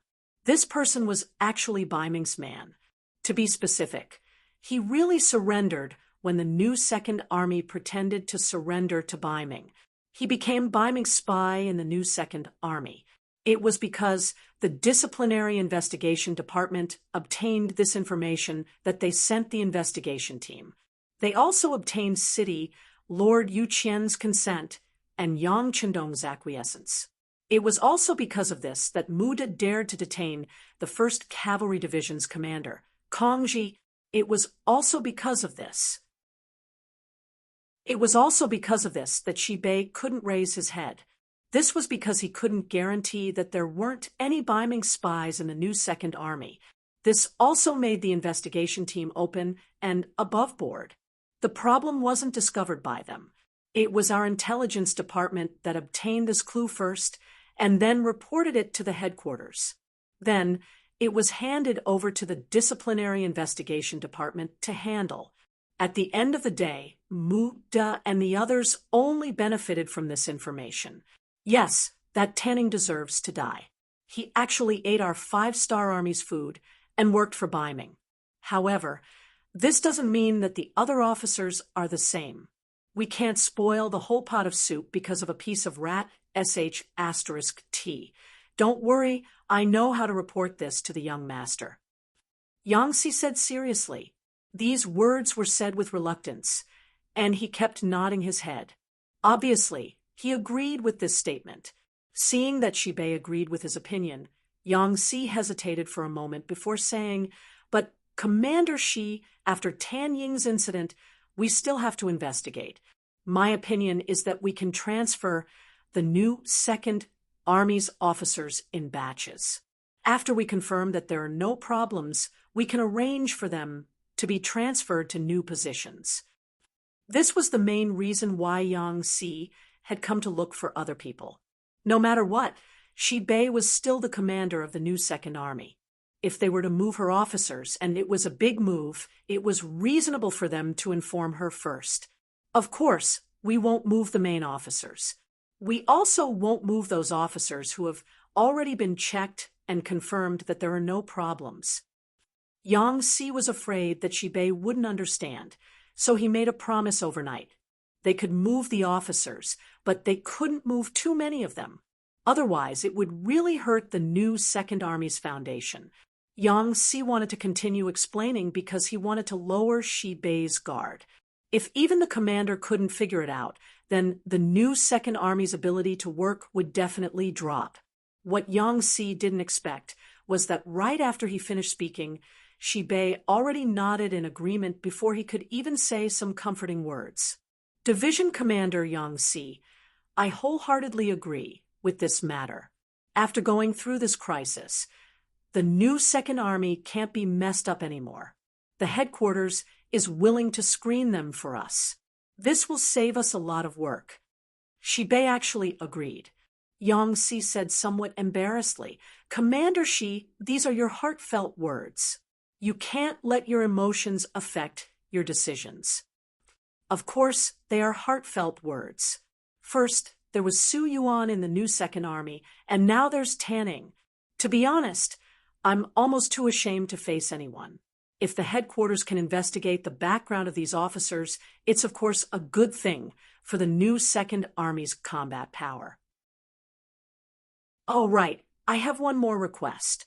Sure enough, Shibei still had a backup plan. Yang Si didn't immediately agree. Instead, he said with a smile, Commander Shi, there are no outsiders here. Just say what you want. Then I'll say it. I only have one request. Can you let the new Second Army participate in the war? Only in war can we quickly gather people's hearts. Shibei said with a face full of hope. He stared at Yang Si's eyes fiercely. Hearing that he wanted to participate in the war, Yang Si shook his head. He could understand Shibei's feelings, but such a big matter was far from being decided by him. The most important thing was that now the new Second Army's problem hadn't been thoroughly investigated. No one would be at ease to let such an army rush to the front line. If there was a betrayal before the battle, wouldn't it really cost people's lives? Yang Si had such a thought in his mind, but some words couldn't be said like this. He found an excuse and said, I'm afraid this matter is not easy to handle. Commander Shi is also a person who has fought in wars. You should know the importance of logistics and provisions. Right now, Shajing and Jingzhou are the main transit points for logistical supplies. Your new Second Army is very familiar with the situation here. If another army were to take over, I'm afraid it would be very easy for problems to arise. Of course, this was a reason. Shibei could understand the meaning behind these words. In fact, when he made the request, he didn't have much confidence. He said these words to prove his determination. Yang Si immediately rejected, and Shibei didn't mention it again. No matter what, the investigation team's people were detained, which was a good thing for the new Second Army. This was because the investigation team was clearly biased. Under the preconceived idea that everyone had problems, it was quite difficult for them to deal with the new Second Army's problem fairly. After comforting Shibei, Shibei also promised that she would throw herself into work with a new attitude as soon as possible. Yang Si left the new Second Army's military headquarters. At the entrance of the military headquarters, he saw the soldiers he brought with him. Master, the interrogation results are out. There is indeed a problem with Muda. Let's go back and talk. Hearing that the results were out so quickly, Yang Si was also very surprised. He didn't know that in front of the fierce and murderous soldiers, Muda, who only knew how to talk big but was very afraid of death, couldn't last more than a few rounds. Chapter 1236. In the royal palace of Turpan, Yang Qindong was looking at the military situation map in front of the sand table. Beta Persei came to his side and whispered, Young master, Yang Si sent an urgent message. It's about the disciplinary investigation department. Urgent? Yang Qindong slowly turned around when he heard this. Something big must have happened to be able to add the word urgent before the telegram. Yes, this is the content of the telegram. Beta Persei said as he respectfully handed the telegram he had just received to Yang Qindong. Although Beta Persei and Yang Si had a good relationship, but if it wasn't for the urgency of the matter, he wouldn't dare to disturb Yang Qindong, who was thinking about military combat plans. To be able to do this, it could only prove one thing, that something big had happened. Yang Qindong took the telegram, and after the time it took to drink a cup of tea, the telegram was fiercely thrown to the ground. What does this Meng Ziliao want to do? Does he want to disrupt the morale of my army? The so-called Meng Ziliao was the vice minister of the disciplinary investigation department, second only to Chief Guan Wenzheng.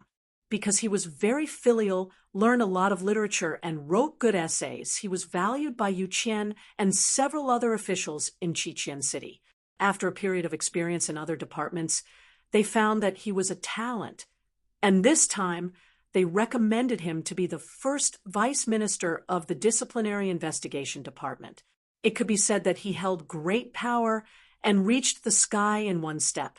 From this point, it could also be seen that Confucianism still had a deep influence on Yu Qian and others, and this was also unchangeable. After all, how could something that had been passed down for thousands of years be changed just like that? But this person, because he was too filial, this time he actually used his power for personal gain and helped his elder brother, the vice minister of the Army Staff Division, Meng Ziliao. It was said that Meng Zedong was also a capable person. He had a good grasp of the battle situation and had a good view of the overall situation. He had once been praised by Lung Song, the deputy commander of the army headquarters. He had also been recommended to Yang Qindong more than once. However, Yang Qindong considered that this person did not have any experience in leading troops. Everything he learned was just theory. Hence, he did not give him any important tasks, citing that there was no suitable position. Of course, Meng Zedong didn't know that this was Yang Qindong's excuse. He thought that there was really no suitable position. Therefore, he had been waiting. This time, the five-star army had consecutively established the 5 new armies, the First Army, and the Second Army in the primordial city. All of a sudden, there were 3 vacancies for commanders, so he had no choice but to consider it. For this reason, he pestered Lung Song every day and basically obtained his support.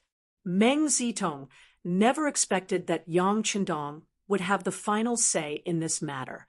Other than some division commanders, deputy division commanders, and regimental commanders who were transferred from the army headquarters, the 3 corps commanders were all personally appointed by him. This made Meng Zedong very disappointed. Originally, there should have been a position for him among the 3 corps commanders. This huge contrast from hope to disappointment made him unable to bear it. However, what made him even more disappointed was that the 3 corps commanders in the new army that was about to be established would also be selected from the current division commanders. This made him unable to see the future for a while. When he returned home, he sighed because of this. All of this was seen by his younger brother, Meng Zedong. This Meng Zedong, who was extremely filial to his parents and had deep feelings for his elder brother, after a psychological struggle, set his goal on the position of the new Second Army's commander. Wasn't there no problem? Then he would use his authority to create a position. As long as he was willing to step down, the position of the corps commander would be vacant.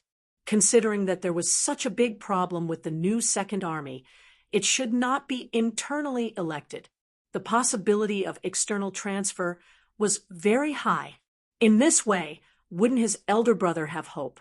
In order to complete this matter, Meng Zedong sent his trusted aides, Mu De and Chang Wu, to be the leader and deputy leader of the investigation team, respectively. The reason why he sent out 2 people at once was probably because one of them did not do his best, and the other could be a substitute.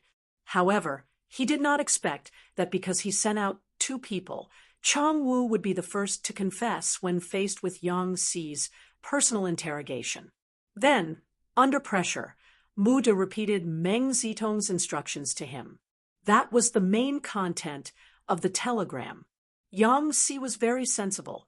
He only described the process of the matter and did not make any suggestions on how to deal with it. Even so, Yang Qindong was burning with anger. The reason why he agreed to the investigation team's investigation in the new Second Army was because of Su Yuan and now Tanning. Yang Qindong did not want any traitors in the army. He still needed to be on guard when fighting against external forces. In addition, Yu Qian was the one who suggested it, so he did not refuse. Now, It seemed that some people had taken advantage of the loophole. Did they really think that he was so easy to use? Yang Feidian. Yang Qindong's face was filled with anger, and his eyes flashed with anger. Telegram Yang Wu and ask him to investigate this matter secretly. If it's true, send Meng Zitong and Meng Zitong to prison for abusing their power for personal gain, and convict them because of City Lord Qian. Yang Qindong's voice carried a trace of viciousness. It was true that these two people were talented. Once they were used well, they might be able to do a lot of work, or even big things. However, this could not be the reason why they could use their power for personal gain. He wanted to use this matter to tell everyone that in Yangxia and the Five-Star Army there were many capable people, but loyalty was more important.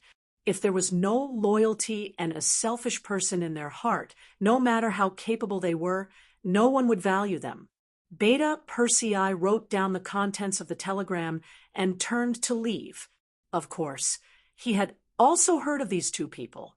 For example, Meng Zitong. Lung Song had once looked for Beta Persei and recommended this person. But so what if they were capable? They dared to use public power for personal gain and even wanted to frame a current army commander. Just based on this, the two of them would probably not be able to get out of prison for more than 10 or 20 years. The telegram was sent very quickly. In just 3 days, Yang Wu, who had received the order, had investigated the matter clearly.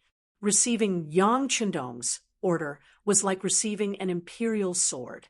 Everything he did was green light.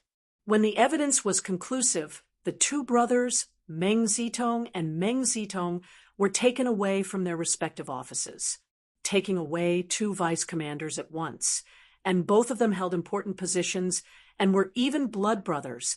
This matter quickly caused a huge commotion in Crimson City.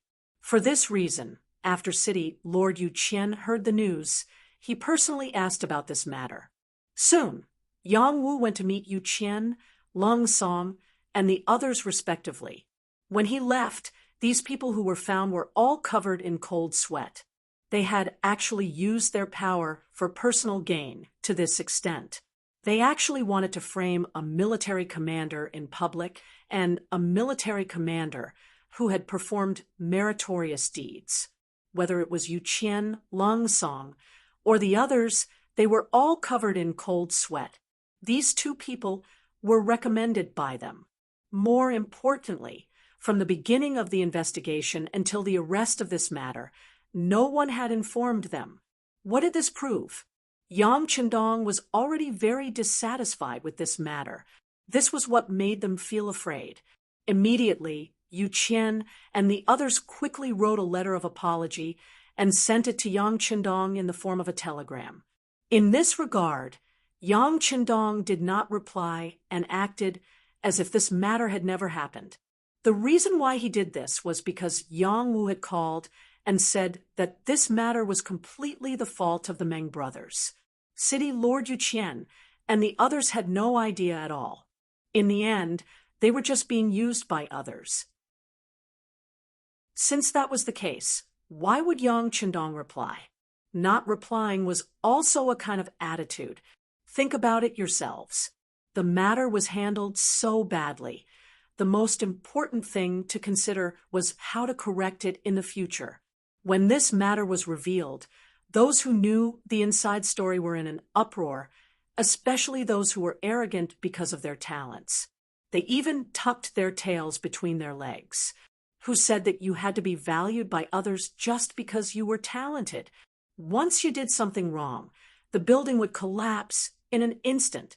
This rang the alarm bell for many people, and it also made the atmosphere between the various departments in Crimson City correct. Things like private power being used in public were naturally reduced by a lot. The strategy of making a show of the mountain to scare the tiger was very effective. Since there was a problem with Muda's investigation team, as the chief, Guan Wenzheng quickly sent a new investigation team. This time, there were more than 30 members in the investigation team. They did things according to the principles of openness and fairness. Soon, the new Second Army was on the right track after changing a batch of officers. After the investigation team concluded that there was no problem, Kong Ji was acquitted and restored to his position. There was also the company commander, Li Yun. Just like his name, his luck was good. He was actually chosen by Yang Si and transferred to the logistics division as an advisor. It could be imagined that after a period of experience, it was likely that he would be able to amaze the world with a single brilliant feat when he was sent out. The new Second Army resumed its normal order. More and more troops, civilians, and provisions were transported from here to Ely. The war was about to begin. Ala Mountain Pass. After the 1st Cavalry Division, led by Dai Kuo, left Turpan City, they rushed towards their destination. Not long after he set off, 30,000 cavalrymen also came out of Ely City. They were Tushi's troops who were responsible for watching the 1st Cavalry Division under the order of King Hardenbarter. Tushi was a general of the younger generation of Turpan. Because he was chosen by King Hardenbarter, he was promoted from an ordinary commander who led thousands of troops to a general who led 30,000 cavalrymen. For a moment, he was full of pride and confidence for the future. As soon as he sent out a division, the other side sent out 3 times the number of troops to follow closely behind. When the news was reported to Yang Chendong, his eyes showed an expression of as expected. Yang Chendong had considered 3 solutions for the main force of the 1st Cavalry Division being surrounded at the Ala Mountain Pass. First, use the 1st Cavalry Division as a bait to attract more enemies, and finally have a decisive battle in the middle. Second, let the 1st Cavalry Division break out of the encirclement. Presumably, with their strength and preparation, 4 times the number of enemies really couldn't do anything to them. Then they would look for an opportunity to fight again. Third, no matter what, gather a large number of troops and continue to attack. Besieging Wei to save Zhao would naturally solve the problem of the 1st Cavalry Division being surrounded. Chapter 12:37. The 3 plans constantly lingered in Yang Chendong's mind, but in the end, he still chose the first plan. The second plan was a passive defense, which was not what Yang Chendong liked. The third plan was a little too risky, especially when the reinforcements were still on the way and had yet to arrive. It was a little rash. Only the second plan required a certain amount of time to prepare. He could take the opportunity to wait for more reinforcements to appear and fight a big battle. Just like how Yang Chendong didn't know that Kazakh had dispatched 80,000 cavalry, his enemies also didn't know that there were 3 5-star army reinforcements coming to Ely County. Send a signal to Commander Dai Kuo. Tell him to slow down and delay for some time. At the same time, order the reconnaissance group and the light cavalry to set off. I want to see how many troops they will send. Yang Chendong slammed his right fist on the sand table and said in a firm tone. After the order was issued, Dingshan led the reconnaissance group and Ma Xiangshan led the light cavalry, a total of 10,000 cavalry, to Lufan City. As soon as the news came out, General Alefu of the Yarkiang tribe also led 30,000 cavalry to follow. It was the same as the 1st Cavalry Division that followed Dai Kuo before. 3 times the number of troops surrounded them. Interesting. Looking at the 3 times the number of troops, Yang Chendong smiled and looked at Beta Persei and said, Suhi's new army should have rested enough. Send them out. I want to see if they can send 100,000 troops.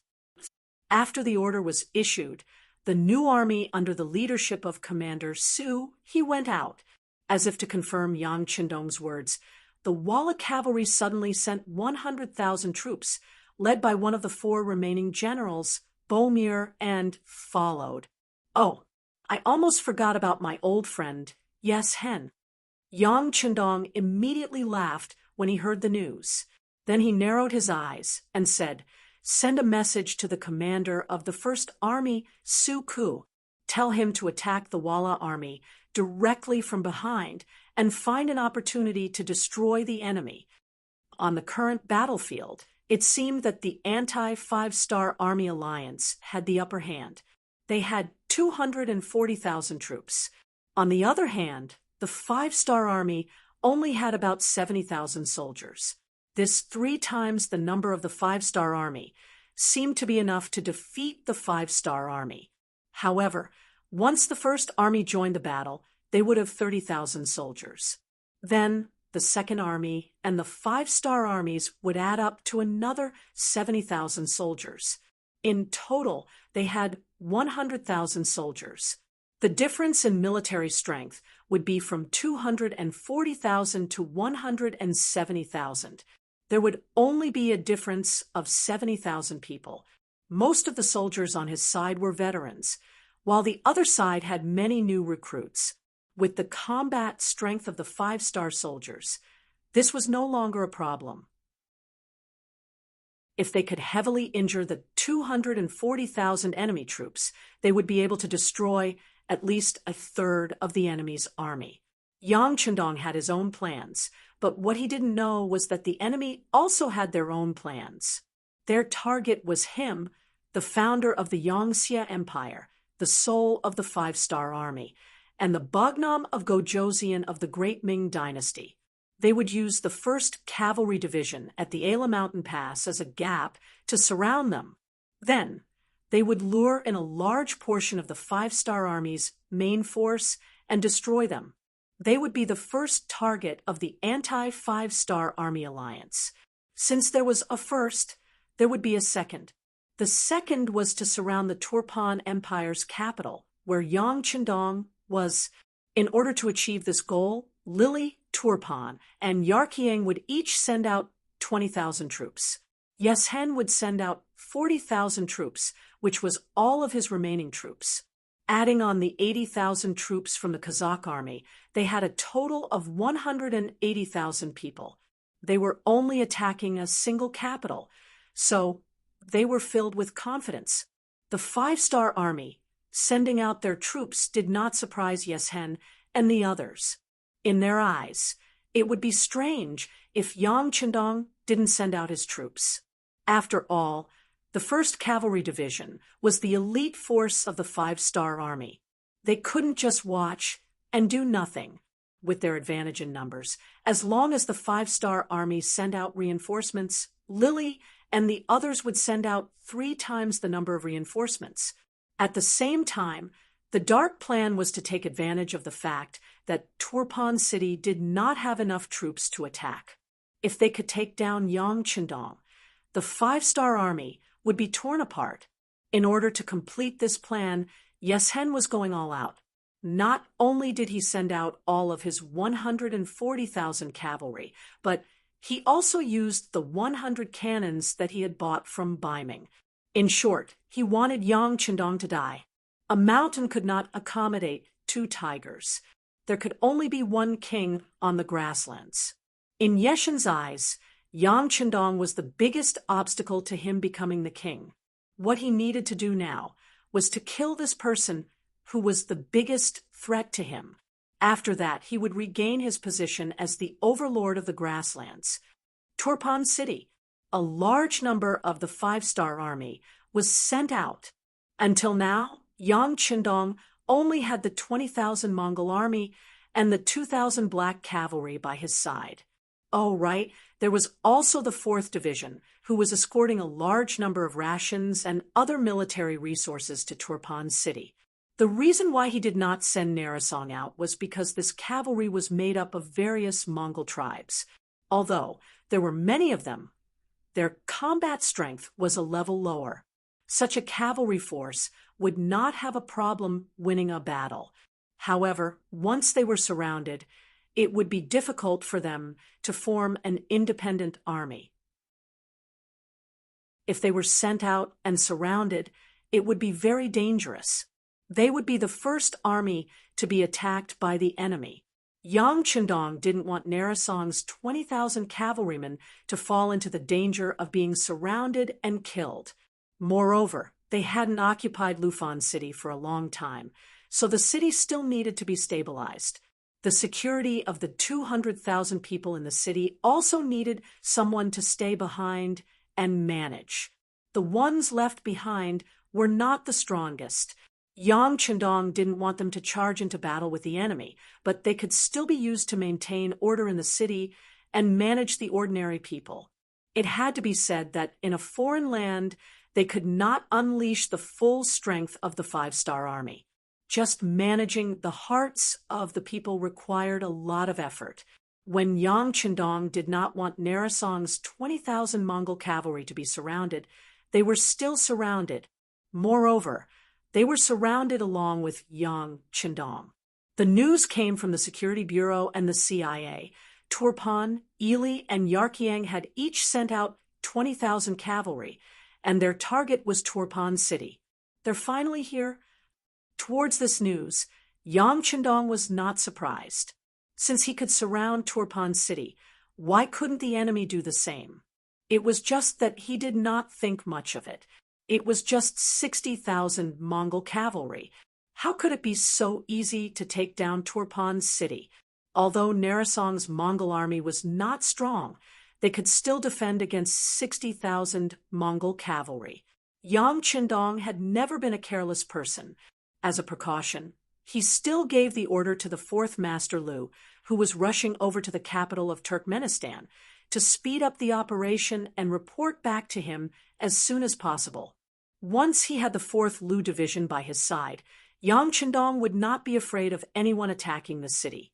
The telegram was sent out, and there was a reply very quickly. However, it was not good news. Commander Ling Dechong said that there were at least 40,000 Mongol cavalry around them. If not for the firearms in their hands, they would have charged over long ago. However, these Mongol cavalry still relied on the speed of their war horses and their proficient riding skills to fire arrows from time to time, slowing down the 4th Lu Division's advance. Commander Ling Dechong also said that at this rate, it would take them at least 10 days to reach Turpan City. 10 days? That's enough. Send a telegram to Commander Ling Dechong. Tell him to play it safe and not act rashly. Yang Chendong snorted. He had already guessed that the ones blocking the 4th Lu Division were Yeshin's Wara. Were they finally unable to bear it anymore? But so what if they slowed down the 4th Lu Division's advance? They were a fully equipped Mongol cavalry master, not someone that could be touched by 40,000 Mongol cavalry masters. Otherwise, they would not be able to return. As long as he defended Turpan City to the death for 10 days, once the 4th Lu Division arrived, the siege would collapse on its own. At this moment, Yang Chendong was still full of confidence, but he never expected that everything would change in the afternoon.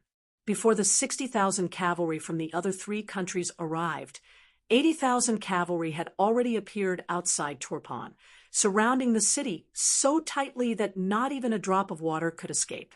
If not for the fact that Yang Chendong was cautious and gave the order to close the city gates, these 80,000 Mongol cavalry masters would have taken the opportunity to charge into the city. However, even if they did not attack immediately, the appearance of these 80,000 Mongol cavalry masters was still out of Yang Chendong's expectations. Shortly after, General Song also reported that in this short period of time, many civilians in the city had suddenly launched a counterattack against the Mongol army. Although the number of casualties was not high, it took up a lot of their energy, and they were unable to fully defend the city. The civilians of Turpan City did not have the time to move out. They had only been informed of the relevant policies and laws. If not for the siege outside, these civilians might have approved of Yang Xie's actions. But now, even if they were rescued by their own people, most of them still wanted to return to Turpan City. No matter how Turpan treated them in the past, this was still their roots. Not everyone would forget about righteousness for the sake of profit. Many of them had their own standards, and many of them were unwilling to leave their homeland. Inform Commander Dao Xiao to send out his 2nd Battalion to patrol the streets. If there are any provocations, kill them. Yang Qindong's eyes flashed with anger. He was willing to think for the civilians of Turpan City, not because he was afraid of them, but because he wanted to integrate all of them. That's right, it was the integration of all races, not the unity of all races. Yang Qindong did not believe that different races could live well together without any conflicts. The only reason why they had not appeared was because the time was not right. Chapter 1238. In order to prevent future troubles and to create a harmonious environment for future generations, Yang Qindong wanted there to be only one nation and one nation in this world. When everyone was a part of it, they would forget their previous identities. After 2 or 3 generations, they would slowly get used to it. This way, the so-called differences between nations would slowly disappear. Of course, in order to achieve this, there must be a prerequisite. The farmers must have their own land, the merchants must have their own products, and the workers must have their own strength. All in all, everyone would have food to eat, everyone would have work to do, and everyone would be able to live a better life through their own efforts. Yang Qindong wanted to use his own efforts to let the citizens live a better life. Even if it was a foreign race, he would not be too prejudiced. The prerequisite was that the Han people's rights would not be harmed, and they would not be treated unfairly. In fact, they would even be treated better than others. He believed that if this continued, there would be a day when the world would belong to the Han people. However, this did not mean that he was afraid of these foreign people, especially those who opposed him. If they went overboard, he would not mind killing one as an example to others. Just like now, it was a special period. With the sudden appearance of external enemies, he would not allow any internal problems to occur. After Dao Xiao received the order, he excitedly led 1,000 black cavalry soldiers out of the palace. When they arrived on the streets, their murderous aura frightened many people. Some people who originally wanted to take advantage of the situation could not help but reveal shocked expressions. They were already considering whether it was appropriate to make a move now. However, there were always some people who did not believe in heresy. Some of them were staunch nationalists who only wanted to be Turkmen. Even if they had to die, they would die here. There were also some people who had opportunistic thoughts. They had seen how the 5-star army treated the citizens. Not only did they not oppress them, they even helped the citizens. This was something that they had never seen before. Because of this, these people did not believe that the previously benevolent 5-star army would suddenly turn hostile.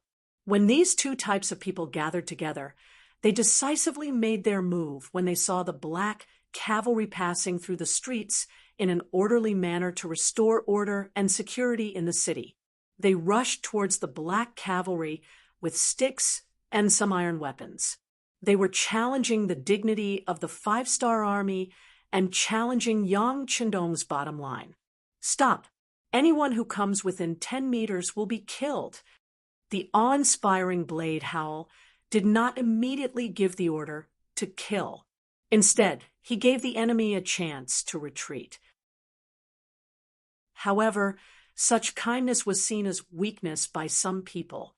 Some of the red-eyed people ignored Dao Xiao's warning and continued to charge forward. There were even some people shooting arrows in the dark. Obviously, they wanted to muddy the waters and fish in troubled waters to reap the benefits. Arrows pierced through the air and landed in the midst of the black cavalry. Some of the arrows even hit the bodies of the Black Knight Dragon Guards, but they were all blocked by the black armor made of fine iron that had extremely strong defensive properties. There were still people charging forward and shooting arrows. At this moment, anger flashed across Dao Xiao's face. He spat out a word, "Kill." The black cavalry, who had long been enraged and could not wait any longer, immediately drew their bows and arrows and launched a counterattack at the targets in their eyes. A series of arrows were reflected, and dozens of shouts came from the darkness. Those were the people who wanted to shoot arrows.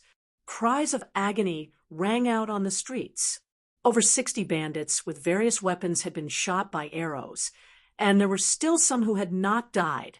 At this moment, loud cries of pain came from their mouths. The black cavalry retaliated. The moment they attacked, it was like a thunderbolt. They did not have the slightest intention of holding back. This scene frightened many people. Human nature was often like this. The more you retreated, the more they would think that you were weak and easy to bully. They would then become even more vicious and act like an evil person. On the other hand, once you acted tough, they would feel fear from the bottom of their hearts. At this time, they would become docile sheep, waiting to be slaughtered and dealt with. The black cavalry's sudden counterattack obviously had the effect of the latter. In an instant, many people shut their mouths. Many people in the dark put down their weapons. They were shocked and frightened by such a decisive action. Patrol the streets in groups of 50. If there are similar cases, kill. Dao Zhao's eyes did not show any signs of weakness. He knew that blindly killing would not solve the problem. However, there were times when showing off one's fists was very effective. Just like now, everyone was looking at him in shock. The murderous aura that he had felt before had subconsciously lessened. This was the benefit of killing, to stop killing. After the order was given, groups of black cavalry instantly went far away and headed to other nearby streets. To be able to become the capital of Tolyafin, the city was not small. The places that they needed to patrol were also very wide. Dao Xiao did not leave. Instead, he stayed with a group of 50 people. Behind them were the Mongolian cavalry and some Tolyafin youths who had volunteered to join the 5-star army. They were busy clearing the streets. It was just like how there had been traitors in China. There were people who lowered their heads to the strong everywhere. Although these people did not have any backbone, wasn't this what Yang Qindong needed? The appearance of the second group of black cavalry instantly suppressed the chaos in Tolyafin's capital. Occasionally, there were some who managed to escape. However, at this moment, they could only hide in dark corners and did not dare to do anything. After the internal problems were dealt with, the next step was to deal with the external enemies. Very soon, a piece of news reached Yang Qindong's ears. Apart from the 20,000 Walla cavalry that was personally led by Yes Hen, there were 60,000 cavalry that belonged to the Kazakh Khanate. Of course, Yang Qindong was not unfamiliar with the Kazakh Khanate. After all, this was the next place that he wanted to conquer. From the information that the intelligence department had sent over, the Kazakh Khanate was currently at war and had not been completely unified. Now, it seemed that the intelligence was lagging behind. Speaking of which, this could not be blamed on the intelligence department. Yang Qindong's speed in conquering the Kazakh Khanate had greatly exceeded the expectations of many people. It was the same for the intelligence department. They had only been established for less than 10 years and did not have a strong foundation. Furthermore, the Kazakh Khanate was simply too far away from Yang Xie's sphere of influence. No one had thought that they would meet in such a short period of time and even go to war. Naturally, the intelligence department there was limited, so it was normal that they did not send back any timely information. Looks like this Yes Hen is becoming more and more mature. Yang Qindong's reaction was so fast that he instantly thought of a lot of things, including the fact that the 1st Cavalry Division was surrounded by a large number of troops. It must have been planned a long time ago. One part of the plan was to kill him. 80,000 cavalry surrounded the city, but he only had 20,000 B-class troops and 2,000 black cavalry troops. But in the end, the number was still too small. Now, he had to face 80,000 cavalry, and then there would be the support of 60,000 cavalry from the other 3 countries. The situation was very bad, no matter how he looked at it. Young Master immediately sent a report to the new army and asked Commander Su to lead the troops back. Beta Persei also felt an unprecedented tension and could not help but give an idea. No, Yang Chendong shook his head. He also thought of this method just now, but then he rejected it. Since he could think of it, how could the enemy not think of it? They had also sent out 100,000 Walla soldiers, but they were right behind the new Third Army. If they were to turn back at this time, a bloody battle would be inevitable. Although the new army's strength was not bad, the 100,000 Walla army were also elite cavalry. With 3 times the number difference, it would not be easy to deal with them. If they were not careful, they would be surrounded and eaten. Seeing that Yang Chendong rejected the suggestion, Beta Persei said anxiously, "Then send a signal to the commander of the 4th Division and ask him to speed up the march and come back as reinforcements." No, Yang Chendong rejected again. The 4th Division had the heavy responsibility of escorting the provisions. There were a total of 1,000 carriages of military supplies, all of which were needed by the 5-star army when they ventured deep into the inner regions in the future. There was no room for any mishaps. Otherwise, the soldiers would have no food and no pay. How could such an army display their fighting strength? This would not do. That would not do. For a moment, Beta Persei was anxious. His mission was to protect Yang Chendong's safety. He did not dare to imagine what would happen if something happened to the young master. He was afraid that even if he did not blame himself, the other brothers would take his life. Seeing that things were not going well, he could only take a step back and say, "Young master, then we will give up on the capital of Turpan. While the encirclement is not fully formed yet, our 2,000 black cavalry will protect you and open a bloody path." No, right now, a lot of provisions and gold and silver have been hoarded in the capital. Although most of these were left behind by Hardenbarter when he escaped, they are now in our hands. These things are ours. We can't hand them over.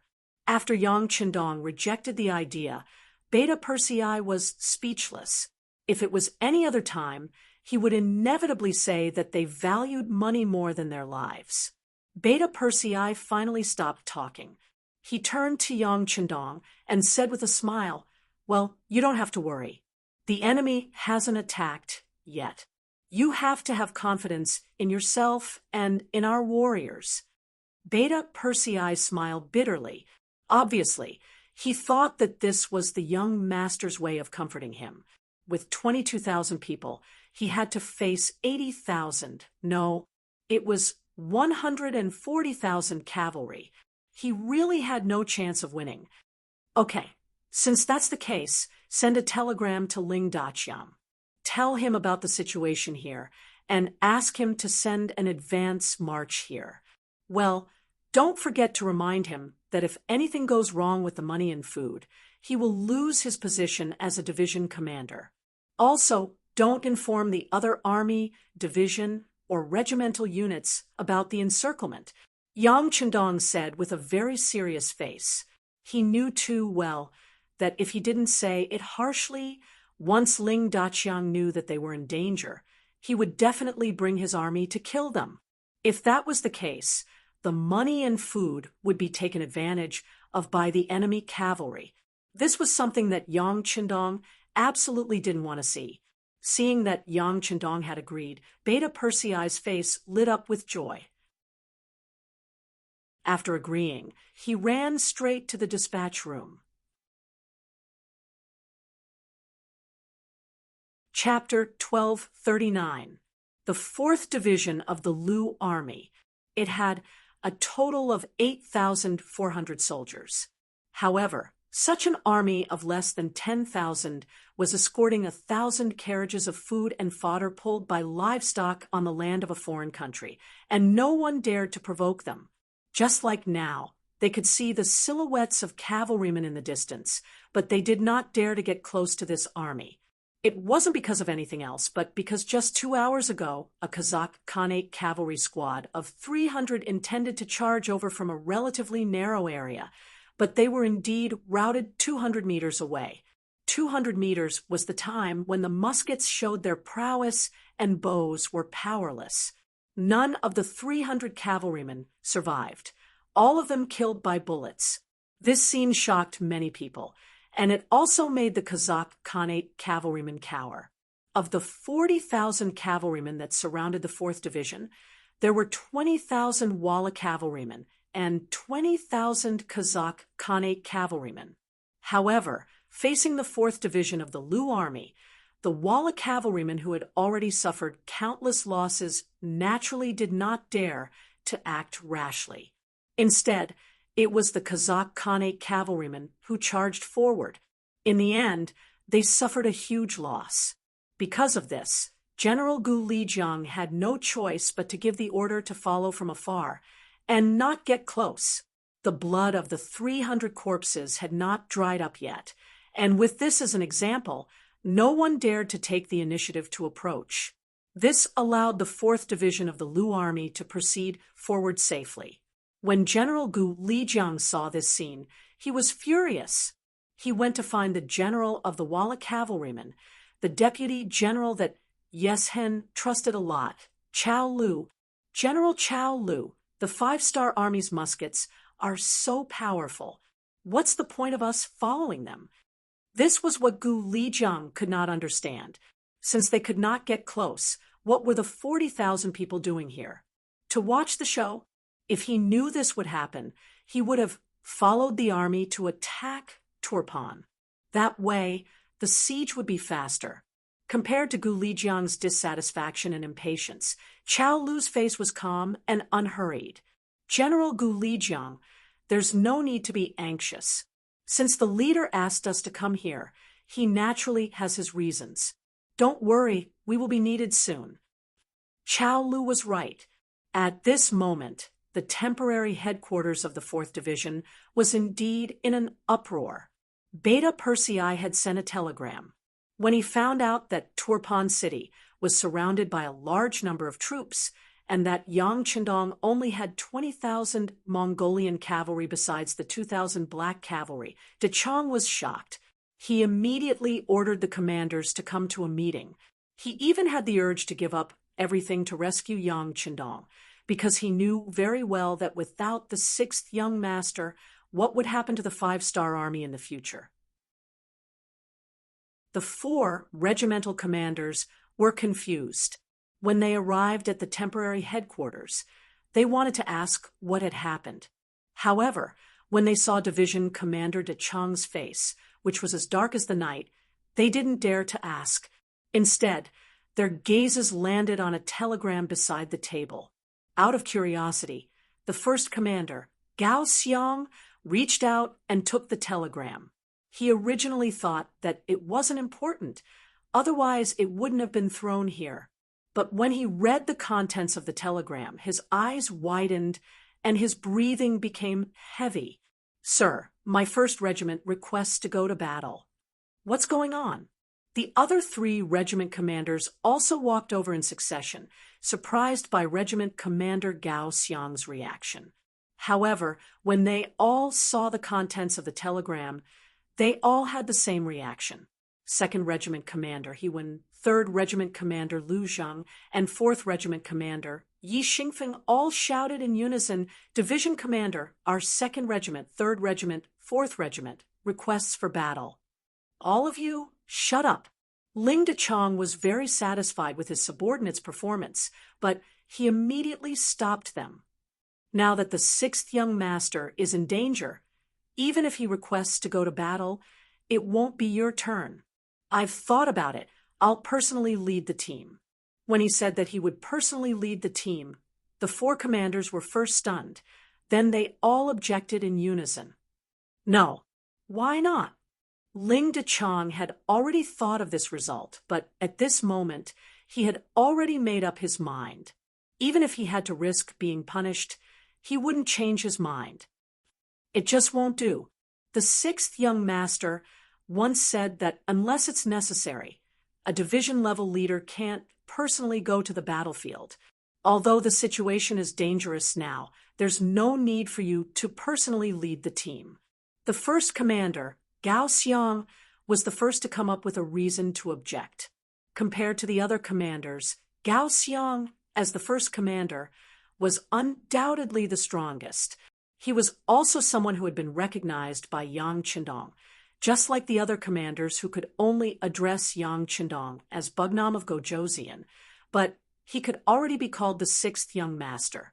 This change in address represented a difference in status. Yes, now is not the time for the survival of the 4th Division, Liu, so you can't personally lead the troops. The other 3 commanders also expressed their opinions. On one hand, everyone was indeed concerned about Ling Dechang's safety, but the most important thing was that they wanted to snatch this job. Once he was going to lead the team, they naturally wouldn't have a chance. Ling Dechang was naturally aware of the thoughts of the 4 commanders under him. However, he didn't point it out. Instead, he said, "I've made up my mind, so you don't have to persuade me anymore. Of course, I still need an assistant. Which of the 4 of you is willing to go with me?" Ling Dechang had his own ideas. In the telegram, Yang Qindong said that he couldn't lose the provisions. Otherwise, he wouldn't be able to be a division commander anymore. However, he didn't say that he couldn't lead the troops to save people. He took advantage of this loophole and decided to personally lead the troops. This also represented his respect and protection for Yang Qindong. Originally, the 4 commanders wanted to continue persuading Ling Dechang to let go, but now, the moment he said that he still needed an assistant, the mentality of the 4 commanders immediately changed. Even if they couldn't be the main commander, it was still an extremely honorable thing to be the assistant commander. At that moment, the 4 commanders immediately started fighting for this position. They went back and forth, talking about their own advantages and the opponent's disadvantages. It was very lively. Yang Qindong was in Turpan City, which had already been surrounded. It was extremely urgent, so Ling Dechang didn't want to listen to the commanders below continue fighting. He immediately shouted loudly, "Enough, don't say any more. How about this? I'll pick the generals. First Commander, Gao Xiang." Here, when his name was called, Gao Xiang was full of energy. He was very happy, thinking that his division commander really thought the most highly of him. Gao Xiang's strength is outstanding, and he does things with ease. He will replace this division commander and continue to escort the provisions to Turpan City. 2nd Regiment will cooperate with him. 3rd and 4th Regiments will follow me to Turpan City to resolve the situation. Ling Dechang was very clear that if these people continued to argue, there would never be a result. He might as well give the order himself. Gao Xiang, who had been called out, had a happy expression. When he heard that his strength was outstanding and he did things with ease, his face bloomed into a smile. However, the next words made him freeze on the spot, as if he was struck by lightning. This shouldn't be like this, right? Didn't he already call out his name? 2nd Regiment Commander. He also had an ugly expression. He didn't think that he would be left behind. His expression was bitter. Some people were happy, while others were sad. 3rd Regiment Commander Lu Zheng and 4th Regiment Commander Yi Xingfeng's faces were bright. If possible, they wanted to kiss Ling Dechang's face right now to express their excitement. Since the order had been given, naturally it couldn't be changed. Seeing that the 3rd and 4th Regiment commanders had gone to gather the troops, Ling Dechang looked at Gao Xiang and he went and said, "The 2 of you were left behind because I have high hopes for you. There's only one request. Even if the troops are small, the supplies are not lacking. In order to ensure the completion of the mission, I'll allow you to reach Turpan City a little later. However, the supplies cannot be lacking. Otherwise, you can just wait to become ordinary soldiers. This was the meaning of going all the way. No matter how unwilling Gao Xiang and Hewen were, they had to agree and do their best. Even if the number of troops was small, the mission was still to ensure quality and quantity. Just as the order was given, the 3rd and 4th regiments had already gathered. Every soldier brought 3 sets of ammunition to ensure that they had enough when facing the enemy. With Ling Dechang's order, the 3rd and 4th regiments, as well as the guards of the division headquarters, walked out of the 4th regiment's troops and headed towards Turpan City. At this time, under Turpan City, the 60,000 Kazakh cavalry had already surrounded the city. Kelei finally heaved a sigh of relief. He had long heard that King Wunan of Damyang had a very elite black guard by his side. Their equipment was excellent, and their combat strength was unparalleled. If such an army suddenly charged out of the city, he really didn't have absolute confidence in stopping them. Now that the city was surrounded, the Black Guard still hadn't appeared. This made Kelei overjoyed. At the same time, he laughed heartily at the leader of the Wara, Yeshen, and said, "Great Bugnam of Gojoseon has already lost his last chance to escape. According to the Han people, he's now a turtle in a jar. Next, he's at our mercy." Yeshen was also very happy. After planning for such a long time, the Kazakh cavalry that was arranged as a backup plan was finally used, and they also blocked Yang Chendong in the city, which made them see a bright future. Yeshen firmly believed that as long as Yang Chendong died, no one in the great Ming army would be his opponent. At that time, it would be time for him to dominate. Previously, he could severely injure the great Ming Emperor Zhu Qizhen. If Yang Chendong hadn't appeared, he could have even captured him alive. He believed that he could do the same in the future. The two of them were in a very good mood. At this moment, they should be drinking horse milk and eating mutton. However, before they saw Yang Chendong's head, they suppressed their excitement and sat together to discuss what to do next. Chapter 12:40. Encirclement was not the same as annihilation. As the capital of Tolyafin, the walls of Tolyafin were not short, and they were very sturdy. There were more than 20,000 soldiers in the city, which was Yang Chendong's support. The next thing they had to do was to kill their way into the city. Neither Yeshen nor Kelei were fools.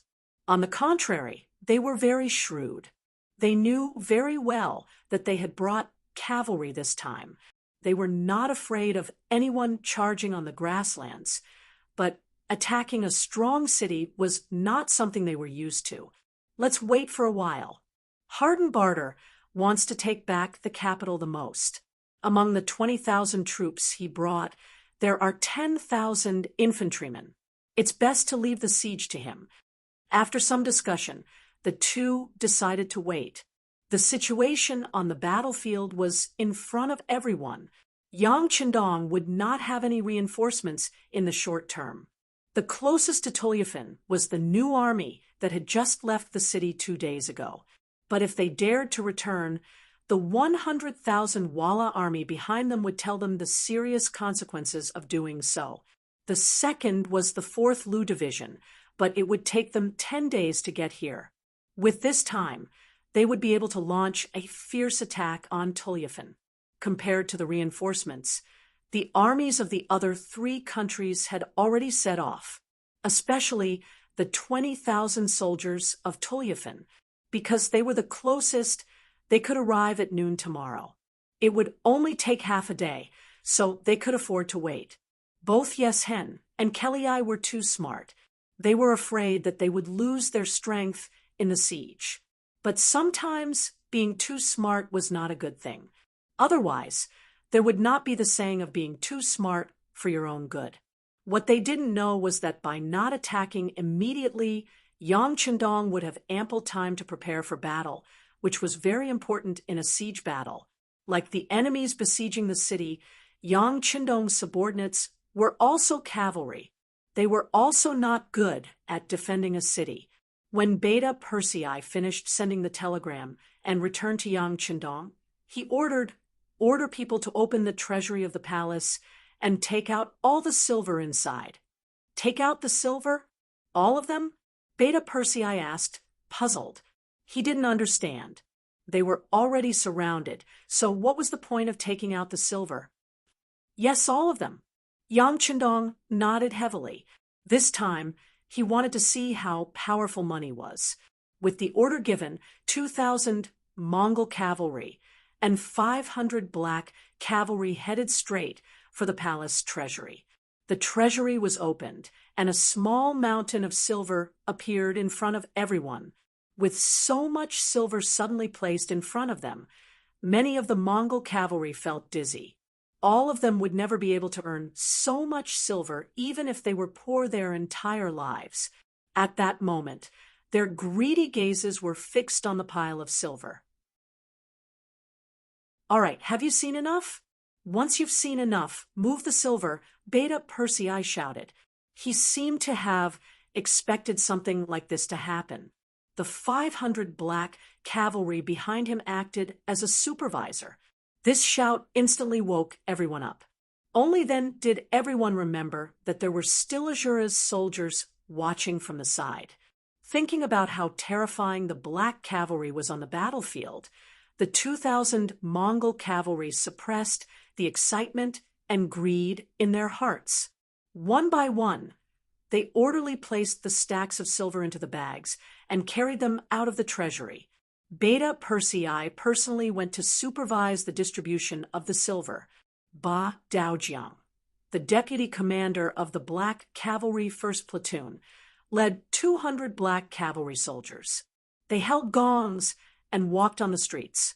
As they walked, they beat the gongs and shouted, "The chance to get rich is here. For those who have the strength to do so, the good news is here. Those who want to earn big money, gather at the square in front of the palace. The chance to get rich is here." For those who, these repeated shouts followed Ba Daojiang and the others as they walked down the streets. After an hour, almost everyone in the city knew about this. Everyone was curious. Immediately, many people walked out of their houses and headed towards the palace. In the largest square in front of the palace, 5,000 Mongol cavalry soldiers stood around with their swords out of their sheaths. Each of them had a solemn look on their faces, giving people a feeling that strangers should not get close to them. But no matter how strong the pressure was, it still could not stop everyone from approaching the square. It was not for any other reason, but because at this time, the square was piled up with all kinds of silver. When Beta Persei was moving the silver, he roughly calculated that there was about 2 million silver in cash. From this, it seemed that King Hardenbarter left in a hurry this time. He had no choice but to leave behind so many treasures. More than 2 million silver. If it was written as a banknote of 100,000 silver, it was really nothing. Most people only saw it as a number. But now, all of them had been replaced with cash. The impact it gave off was so strong that it couldn't be mentioned in the same breath. Yang Chendong came to the square under the escort of Longwei's 1st Platoon Captain Xiuvi. He saw the sea of people and the greedy gazes with red eyes. This result made Yang Chendong smile with satisfaction. Although the result had not been announced yet, Yang Chendong already had enough confidence because he believed in the power of money. Everyone quiet down. Yang Chendong's chi sank into his dantian. At the same time, he raised his hands and then pressed them down. Just this one action caused the originally lively square to become completely silent. Yang Chendong was very satisfied with everyone's cooperation. Riding on the white dragon, he had a warm smile on his face. His eyes wandered around the crowd, and his voice rang out again. "Hello, everyone. I am King Munan of Damiang, and also the Heaven Khan of the Grassland." When his voice fell, the square was still silent. If it had been another occasion, in Yangtze's territory, the shouts of "Long live Bugnam of Gojoseon" and "Long live the Heaven Khan" would have shaken the heavens. Yang Qindong, who was already prepared, was not disappointed at all. After introducing himself, he continued to speak loudly. "I believe many of you already know that Turpan City has been surrounded. The people surrounding us are your former masters, the Turpan army, as well as the nearby Yilabali army, the Yarkiang army, the Walla army, and the Kazakh army. There are about 140,000 of them." When he finished speaking, many people in the square were shocked. Although some of them knew that the city had been surrounded, they were not very clear about who the enemy was and how many of them there were.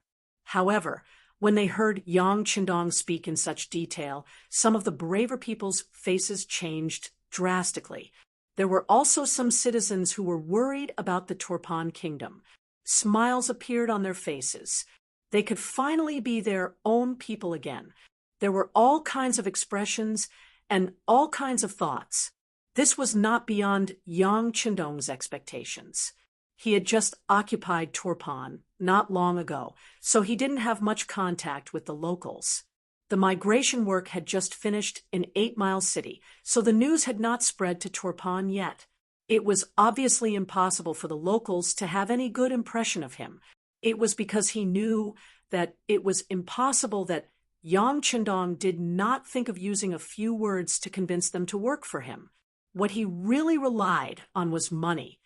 There are 140,000 enemies outside, and we only have 20,000 cavalry in the city. The difference is nearly 7 times.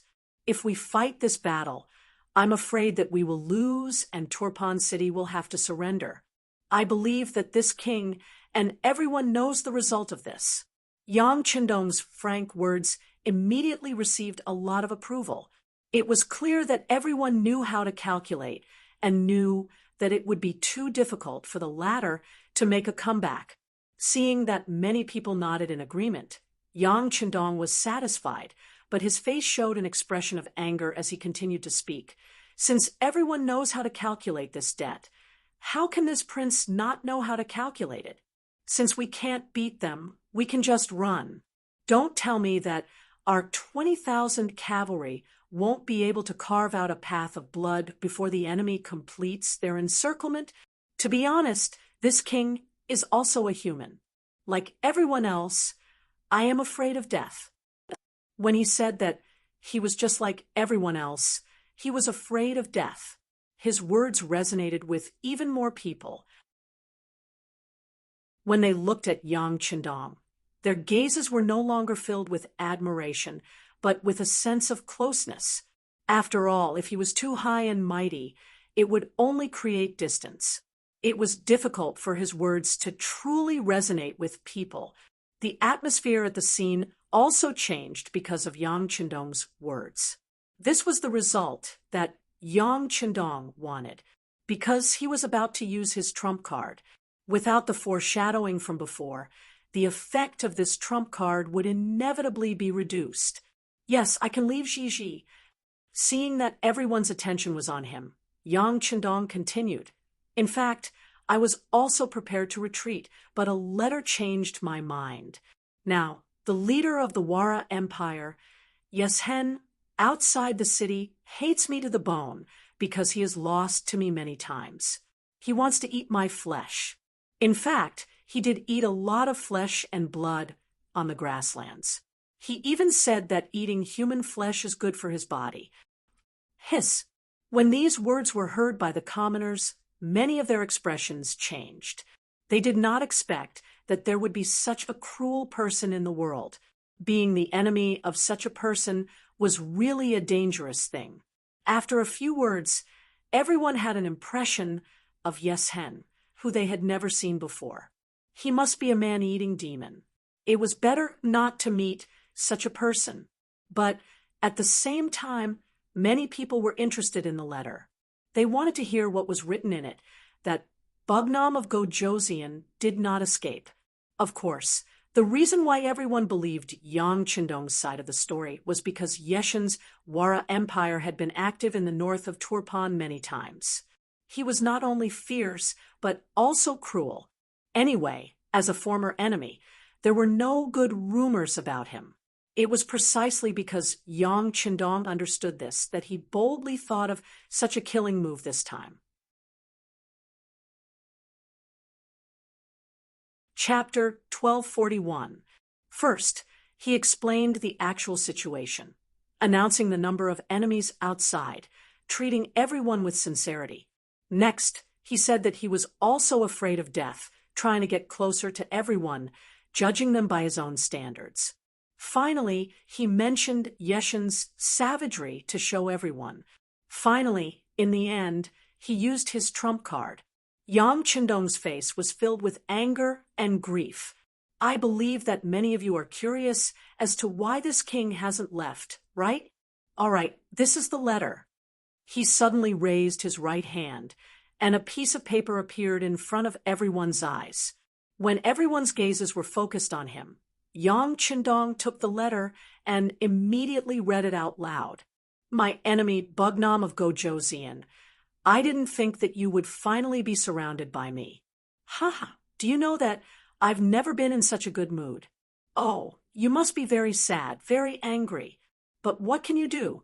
Right now, I represent the Five Forces Alliance, with 7 times your military strength. I don't believe that you can make a comeback this time. Oh, that's right, you might be thinking of escaping. That's right, with your 20,000 cavalry, you do have the ability to do so. But don't forget, aren't you the self-proclaimed Heaven Khan, the self-proclaimed savior of the world, treating the common people extremely well? If you dare to escape this time, will you? Once my army enters the city, I will immediately slaughter everyone in the city. At that time, whether it's the elderly or the children, whether it's men or women, not a single one will be left alive. And these people's deaths are all because you fled in fear of the enemy. These mistakes will all be placed on your shoulders. This chief will also announce to the world that these people died because they submitted to you and weren't protected by you. Haha, isn't that fun? How about it? You still dare to run? If you run, I'll kill you. I won't go back on my word. Yang Chindong read the letter out loud, word by word. Your eternal enemy, Yes Hen, has left a letter. Yang Chindong raised his head and looked forward after the last sentence was uttered by him. At this moment, the entire square was filled with tens of thousands of citizens. However, it was so quiet that one could hear a pin drop. Everyone was dumbfounded. They did not expect Yes Hen to want to kill them. He wanted to massacre the entire city. Something completely unexpected happened. Yang Chindong took out a second letter under everyone's watchful eyes. Everyone, after this prince received the news, I also sent a letter to Yes Hen. I explained to him that I may have taken over Turpan City, but not only did the people here refuse to submit to me, they even hate me to the core. Therefore, using you to threaten this prince is useless. But I didn't expect that he didn't believe me at all. Instead, he sent me a second letter. I'll read it to everyone now. My enemy, Bugnam of Gojosian, are you afraid? Do you think I will believe you? Let me tell you, the more you disassociate yourself from these lowly citizens, the more I believe that they are your people. Therefore, don't try to make me believe your words. Oh, right. Do you know why this leader didn't attack the city immediately? Haha, I'm waiting. I'm waiting for the Turpan army to appear so that they can attack the city first. I want to watch their army kill their own people. Don't worry. They will definitely listen because 4 out of the 5 countries support this move. They have no choice. I'm sure it will be very interesting. Just wait. After killing these people, you, Bugnam of Gojosian, won't be any better. Just wait for me to take your head and eat your heart and lungs. Ha ha ha. After the second letter was read, the entire square fell into a deathly silence. It was obvious that everyone was shocked by the contents of the letter at this moment. This cruel leader of the Walla actually wanted the Turpan army to slaughter them. This caused everyone's hopes of being rescued to sink to the bottom of their bones. At this moment, not only did they not hope for the Turpan army to appear, they were even afraid that they would appear in front of them. When the two letters were read, the reaction of the citizens was to the satisfaction of Yang Qindong. Following that, he wanted to make a request. Everyone, since this place has already been occupied by our 5-star army, the citizens here are our people. Whether you admit it or not, this prince thinks so. If you want me to abandon my people and just run away, this prince cannot do it. Therefore, I've decided to stay here and fight against the enemy with you. To tell you the truth, this prince's army is currently heading towards Turpan City. As long as we can hold on for a few days, we will be able to coordinate with the enemy and resolve the situation. When Yang Qindong said that he wouldn't give up, many people revealed moved expressions. When they heard that reinforcements were coming, many people's eyes revealed a look of hope. Only, with our 20,000 soldiers, I'm afraid that we won't be able to defend the city for a few days. Then, it will depend on everyone's strength. Of course, this prince will not force anyone. You can also choose not to contribute. I don't believe that Yeshen will massacre the city after taking it down. But if you believe in my people, this prince's army is willing to defend the city with everyone. Do you see those silvers? Anyone who participates in defending the city will receive 1 tael of silver a day. If you kill the enemy, you will receive half a tael of silver for each person you kill. If you kill 10 people, you will receive 5 taels of silver. After the battle, you can come to the square to retrieve your own silvers. If you unfortunately die in battle, your designated successor will receive 10 taels of silver as compensation. Remember, this prince will not force anyone. Even if you earn so much that your hands go numb and don't want to fight anymore, you can go home and rest. As for the silvers that you receive, this prince can swear in the name of the Heavenly Khan that they are yours. I will not take them back, and no one will try to steal them.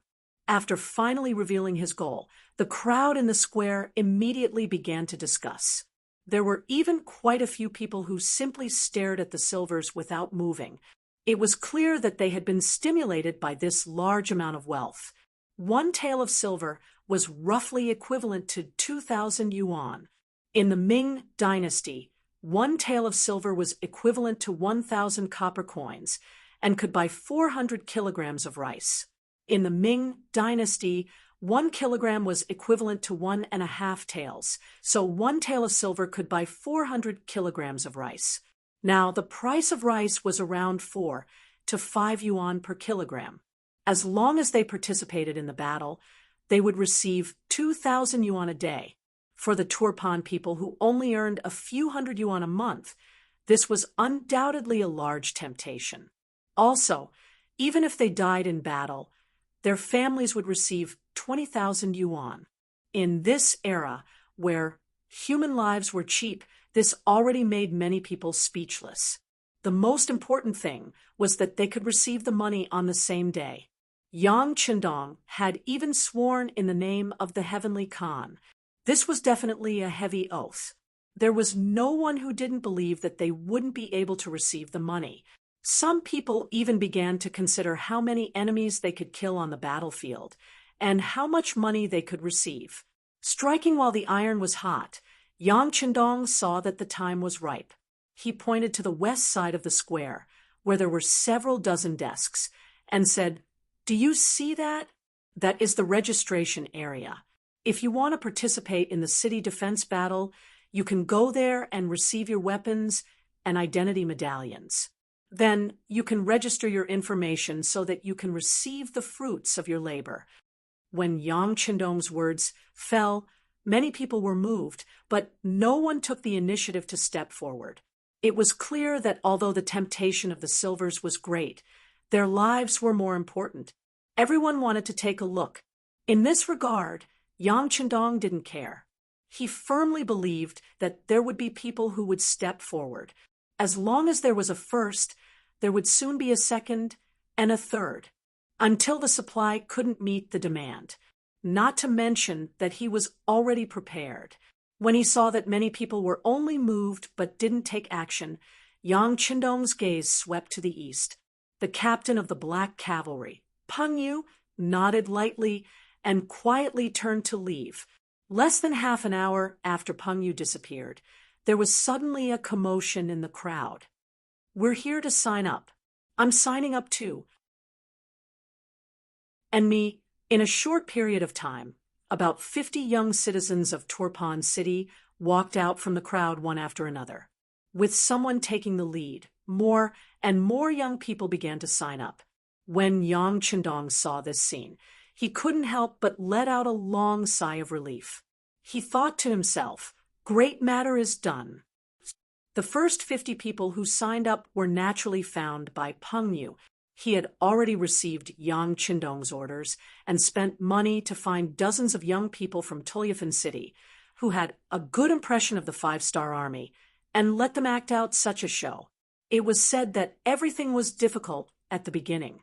As long as the beginning was good, Yang Chendong insisted that these young people would definitely give him a surprise. The registration was still ongoing. Yang Chendong had already left with most of the Black Cavalry. The remaining matters here would be handed over to the two captains, Chiovi and Dao Xiao, who would take turns to guard the silvers in the square. In November in Tulyafan, snow fell from the sky. Yang Chendong rode on the white dragon and led the Black Cavalry towards the palace. The snow fell on him, attracting the excited cry of Beta Persei beside him. "Young master, it's snowing heavily. This will be more advantageous for us to defend the city." "That's right." Yang Chendong nodded, his face brimming with a satisfied smile. Seeing that Yang Chendong was in a good mood, Beta Persei quickly asked with a learning attitude, "Young master, those 2 letters are probably fake, right?" "Oh, of course they're fake." Although that Yes Hen is brutal, he wouldn't go as far as to massacre the entire city. Not to mention, there's still the Tulyafan army in the alliance. Even if he wanted to do so, he would need their consent. Yang Chendong said as if it was a natural thing, his tone as if whoever believed it was a fool. "Oh."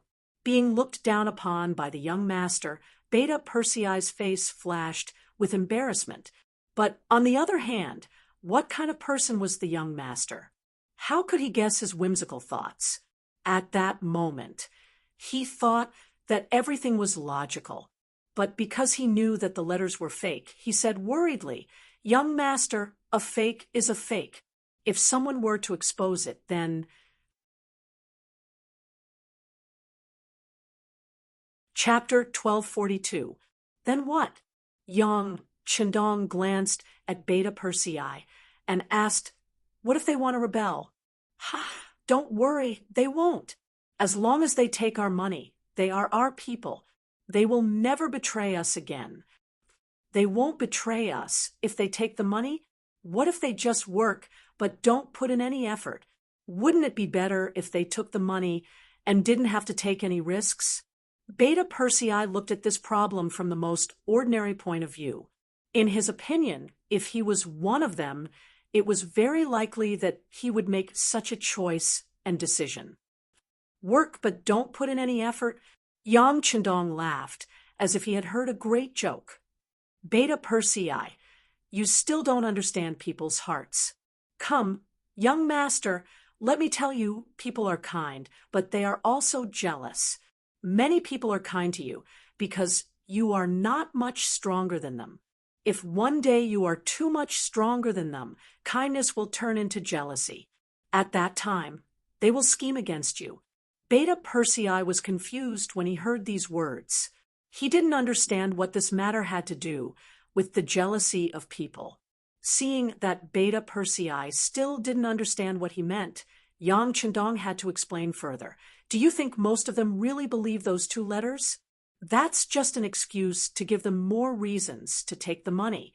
Many of them even think that while they are taking the money we give them, they are thinking of ways to help the coalition army break through Turpan. This way, they can get benefits without becoming a sinner in Turpan's history. Beta Persei's expression changed when he heard this analysis. He was about to ask what to do, but then he saw Yang Chendong's confident expression and thought that even if the young master knew about it, he would still do it. It could only mean that he had already thought of a countermeasure. Sure enough, Yang Chendong's next words made Beta Persei's heart, which was already hanging high, fall back into his stomach in an instant. But do they really think that the money is so easy to take? We can give them the money, or we can take it back. There is only one condition, and that is that we are still in charge of this place. If the enemy really comes in, do you think Hardenbarter will not take back the money? This is what he and his father have painstakingly accumulated for many years. Young heir didn't say anything immediately. Instead, he seriously considered the pros and cons of the situation. Then he patted his horse and said, "That's right. Once the Turpan army enters the city, they will definitely take back the silver. However, the people who have already taken the silver will definitely not agree. Thus, a conflict will arise." "Yes." Yang Chendong looked at Beta Persei and nodded, looking like a child who can be taught. "But this is not enough. We have to make them take this seriously, so we have to do another thing in a few days. When the time comes, you will—" Beta Persei listened carefully. After a while, he laughed. "Young master, I understand what to do. Just watch. Ha ha ha. Ha ha ha." Yang Chendong's laughter also spread out in the snow, drifting far, far away. Outside Turpan, a new day had already arrived. By noon, the 20,000 soldiers of the Tulyafan kingdom had already arrived outside the western city gates. Leading the army was another fierce general of the country, Zhengzhou. In the army of 20,000, there were 10,000 cavalry and 10,000 infantry. Along with the army were many ladders, catapults, and other things. As soon as Zhengzhou arrived, he met up with Yexian and Kelii. After some discussion, the 3 of them decided to launch an attack on Turpan city immediately. "Two sirs, with my understanding of Turpan, the west gate is undoubtedly the best place to attack. Behind here is our hinterland. Usually, there are very few people who can pose a threat to it. As long as the catapults continue to smash down, it is very likely that it will be heavily damaged and give our infantry a chance to rush up the tower. Of course, the other 3 gates will also be attacked at the same time. Or at least it will be a feint. There are not many 5-star army in the city, so we have to split up their forces and create a better opportunity to attack the city." Zhengzhou concluded. Yexian and Kelii looked at each other and nodded at the same time.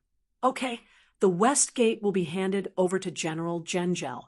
We will take care of the other cities. Don't worry, as long as there is a chance, we will attack for real." "That's great. It's already late.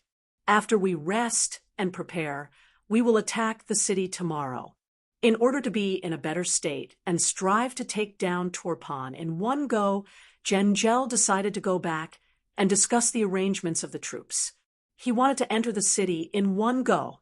It was always the darkest before dawn. Regarding the arrival of the 20,000 Turpan reinforcements at noon, it could be seen clearly from the top of the tower. They did not attack, but instead began to prepare in an orderly manner. Things like catapults and ladders had already filled a large area. With the war coming, Yang Chendong called for a military meeting with the generals of the Mongol tribes under the command of Sun Song. They arranged for the defense of the 4 cities. Everyone, tomorrow morning is likely to be the day when the enemy will attack the city. I want you to be 100% alert. No matter what, we can only win tomorrow's battle. We have to suppress all the enemies under the city so that they can't go up the tower. For this, even if we have to sacrifice a lot, it will be worth it. This is very important for the morale of the army. This is also very important for whether we can defend Turpan in the future. Don't worry, Heavenly Khan, we will do our best. The generals of the tribes stood up one by one and swore. They walked out of the barracks and rode back to the palace on the white dragon. Yang Chendong had been deep in thought, which made Beta Persei, who really wanted to speak, feel uncomfortable. If you have something to say, just say it. Yang Chendong, who woke up from his thoughts, noticed Beta Persei's anxious look and asked aloud, "Yes, young master, according to the numbers just now, only 500 people in the city signed up to participate in the city defense battle. Among them, there are 50 people we arranged in advance. In other words, there are more than 200,000 people in the city, of which there are more than 40,000 young men, but only about 1% of them signed up."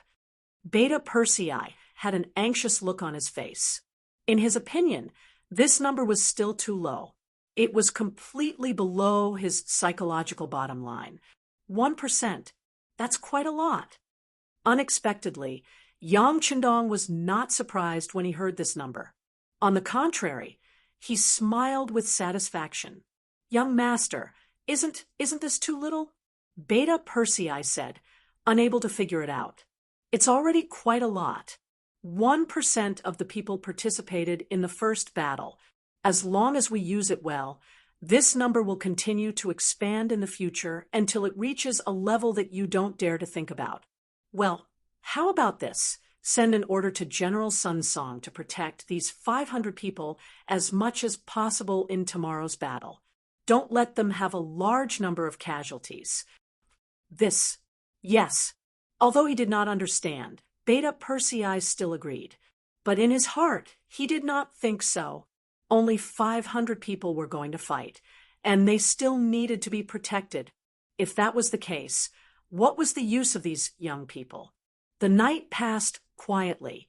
It seemed that the heavens were taking care of the Allied forces. In the middle of the night, the snow stopped, and the wind stopped as well. When the sun rose the next morning, it shone on people's bodies and warmed them. A good sign. Even the heavens are helping us. Today we must take Turpan City and wipe away the humiliation from before. Pass down the order, beat the drums, and prepare to launch the siege. After General Gengel finished his breakfast, he looked up at the clear sky and was in a good mood. His heroic spirit was born. The thrilling sound of the war drums spread in all directions. The siege was about to begin. On the west gate tower of Turpan City, Sun Song was personally guarding it. This would be the first day of the siege, and also the most brutal day. This was the time to compete the fighting spirit and morale of both sides. There was no room for sloppiness and carelessness. Standing on the west gate tower, he ordered the soldiers to place the boulders, pillows, and burnt tung oil in the designated places. After doing this, he inadvertently glanced at the 300 Turpan youths who were assigned to him and could not help but shake his head.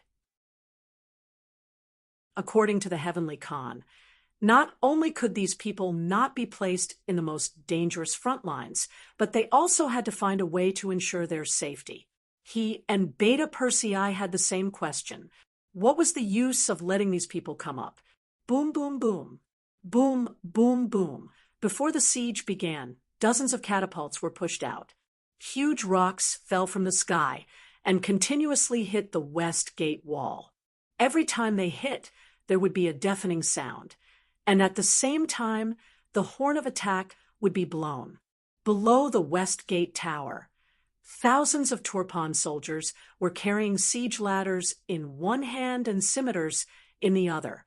They roared as they charged forward, their momentum astonishing. Prepare the boulders.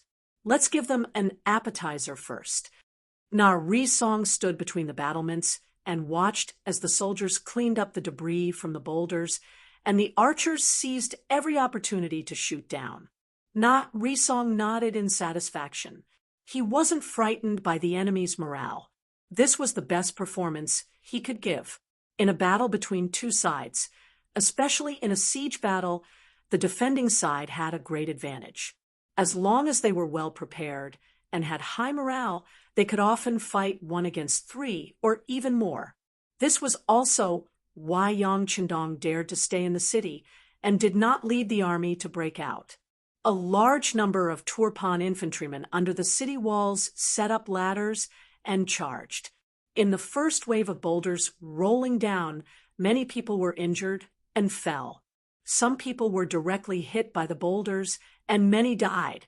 The first wave of boulders stopped the charge of the Turpan army, but with the second wave of 1,000 infantrymen, the situation became grim again.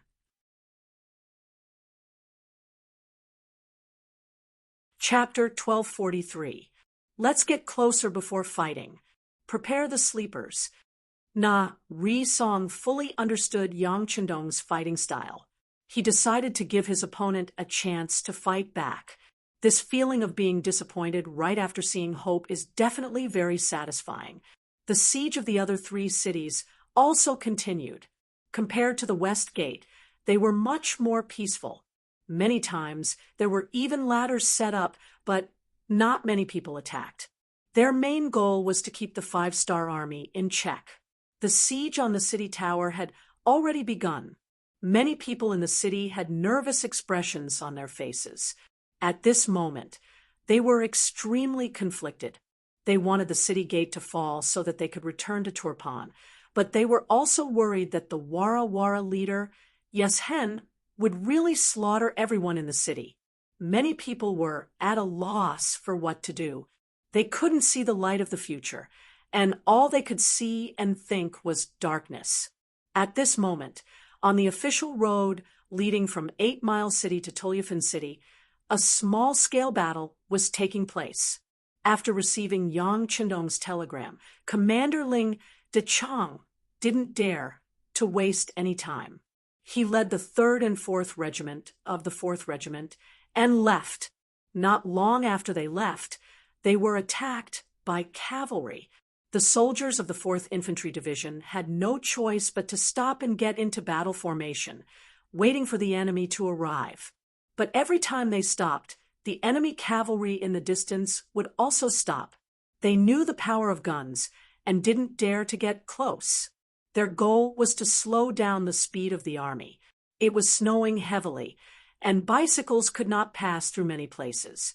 The soldiers could only carry them. This greatly affected their marching speed. Dechang saw this and was worried in his heart. The 6th young master was surrounded in Turpan. He was under attack by several times the number of soldiers. The city could be in danger at any time. He urgently needed their support. But now, not only were they unable to reach Tulyafin City ahead of time, but it seemed like they would be delayed. One could imagine how anxious Dechang was. Division leader, the soldiers are all very tired. The sky is about to turn completely dark. Let's find a place to set up camp. 3rd Commander Lu Zheng and 4th Commander Yi Xingfeng came in front of Ling Daqiang and gave their own suggestions. Ling Daqiang wanted to shake his head and say no. He wanted the soldiers to continue their journey. But when he thought about how difficult the road was to travel and how the enemy cavalry would harass them, it was very likely that chaos would ensue at night. If that were to happen, not only would they not be able to rescue Turpan, they might even lose their lives here. Even though Ling Daqiang was extremely unwilling, this was the reality. Ling Daqiang still nodded. All right, arrange for the guards to be on duty. Everyone else, seize the time to eat and rest. Tomorrow, those who fight for the treasures can go further. The situation waits for no one. Understood. How could the 2 captains, not know how critical the situation was. He immediately agreed and went down to pass on the order. Ling Daqiang, who was left behind, looked in the direction of Turpan City and sighed inwardly. "Sixth young master, you must hold on." 5 li away from the fourth master Lu, Chao Lu and Gu Lijiang were warming themselves by a bonfire. The heavy snow wasn't entirely a good thing for them. At the very least, the speed of their war horses was greatly affected. It was impossible for them to quickly attack and retreat. This caused them to have no choice but to postpone their plan to harass the enemy. Of course, the heavy snow was more of a hindrance to the fourth master Lu than to them. This made them extremely happy. "Haha, if this continues, we won't even need to send out our troops. We only need to follow them, and we can easily complete our mission." Gu Lijiang reached out and pulled a roasted lamb leg from the bonfire. She ate with a mouth full of oil as she spoke with a satisfied expression. "That's right, the heavens are really helping us." Chao Lu also expressed his feelings. But when he thought of the previous defeats, he still spoke with a cautious tone. "If there is a chance, we should still harass the enemy. No matter what, the longer we delay them, the greater our chances of victory. Haha, don't worry. With our Kazakh cavalry taking action, taking down Turpan City is just a matter of time. Perhaps they have already taken down the city, and good news is coming to us." In comparison, Gu Lijiang was much more optimistic. Without truly fighting with the 5-star army, it was impossible to understand how powerful they were. Turpan City, after a day of attacking and defending, the sky also turned dark. The night was simply too cold, greatly hindering the soldiers' performance. Even though he was unwilling, General Zhengzhou still gave the order to stop attacking the city. Within Turpan City, although the sky had already turned dark, the entire city was still brightly lit. Perhaps everyone was unable to sleep because they were in the middle of a war. Especially in the huge square in front of the palace, there was a sea of people. Looking from afar, there were shadows everywhere, and it wasn't an exaggeration to say that there were people next to people. After a day of fighting, the 500 warriors finally came down from the city walls. At this moment, everyone was waiting to see if they would be able to get their hands on the silver. In the distance, with a group of 200 black cavalry soldiers clearing the way, the 500 warriors finally appeared on the square. It must be said that these 500 people were all in different shapes and sizes. Among them, there were some who were injured, some who needed the support of others to walk, and 2 who were directly lying on a single stretcher covered with white cloth. Needless to say, they had already died in battle. "All right, the battle is over. Come and receive your reward. Who is Tumu? Please come over." Beta Persei's loud voice finally had a use. Just this shout alone was enough to spread his voice far and wide. A young Turpan man, wearing temporary armor, excitedly walked out from the group of 500 warriors and came in front of Beta Persei. "General, I am Tumu." Beta Persei raised his head to look at the sturdy and honest-looking young man and nodded with satisfaction. "Not bad. Today you performed the best. Not only was your courage on the city walls commendable, but you also killed 4 enemies. According to the rules, participating in the battle to defend the city will earn you 1 silver per day, and killing an enemy will earn you half a silver per person. You received a total of 3 silver taels. This is for you." As soon as he finished speaking, he raised his hand, and 3 silver taels fell into the hands of the young man named Tumu. Wow! At this moment, many of the onlookers revealed a fiery expression in their eyes. This was 3 silver taels. For many ordinary people, even if they lived frugally for a year, it would still be enough to cover their expenses. Holding such a huge sum of money, Tumu's face was filled with excitement. Since he was young, his family was poor, and he didn't have the ability to learn any skills, let alone study. Usually, he just did some manual labor. Although he worked very hard, he only earned a few copper coins a day. In a year, he might not even earn 3 silver taels. Now that he received this in just one day, of course he was excited, thinking that with this money, he could let his parents, brother, and sister live a better life and buy a few new sets of clothes. He was even more excited. He could even imagine what kind of earth-shaking changes would happen to his family with this money. With a face full of smiles, he only came back to his senses when Beta Persei's voice echoed in his ears again. "This money is yours. You can take it. Next." "Ah, wait." Tumu suddenly opened his mouth to speak. Beta Persei, who was about to call the next person, was immediately stunned. "What? Is there something else?" "Yes, General. I want to ask, can I continue to guard the city tower tomorrow?" Looking at Tumu's hopeful gaze, Beta Persei immediately smiled and said, "Of course you can. Over there is the registration area. Just sign up again. It will be the same in the future. If you want to participate in the battle the next day, you only need to sign up again." "Thank you, thank you." Tumu hurriedly bowed and thanked him. Then he took the 3 silver taels and rushed towards the registration area. This scene was seen by many people. Under the envious and jealous gazes, some people also wondered if they should also sign up. Although there were some risks, they could earn a lot. After Tumu, the 500 warriors received their rewards one after another. Although they were protected in the first battle, and most of them didn't kill the enemy at all, the 1 silver tael a day still made them very excited. Especially the 2 who died in the battle. One of them was very unlucky and was directly injured by a huge rock from the catapult. It could be said that he died in battle without even seeing the enemy's appearance clearly. But after his death, Beta Persei still gave his designated successor 10 silver taels as a settlement fee. Even after death, there was still money. Such a realistic side was placed in front of everyone. Many people were moved, seeing that almost 90% of the 500 participants went to the registration area to sign up again. And seeing that these people would take away a large amount of silver taels at this time tomorrow, some people finally couldn't help it. They seemed to be afraid that the small mountain of silver would be taken away by others, so they immediately joined the registration team. 20 tables were prepared yesterday, but there were very few participants. Today, the 20 tables were filled with people in an instant. It looked like there was not enough space at all. It would be good if they could finish recording before dawn.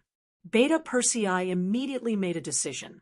He ordered people to bring over 100 tables and arranged for some soldiers to be in charge of this matter. Only then did he relieve the pressure. With this good news, Beta Persei returned to the palace and reported the news to young Chendong. "Young master, good news, good news.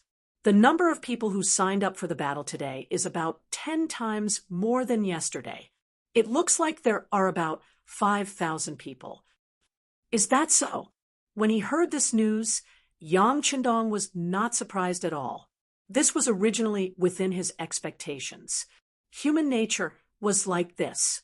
When there was good news, it would often rush forward. This was also human nature. Although he had been prepared for this for a long time, the smooth development of the matter still made Yang Chendong very happy. At this moment, he didn't seem to take the defensive battle of Turpan seriously. Instead, he put all his energy into the next battle at the Ayla Mountain Pass. You're tuning in to the Mystic Fist YouTube channel. Don't forget to subscribe and join us on this journey to catch the most captivating stories.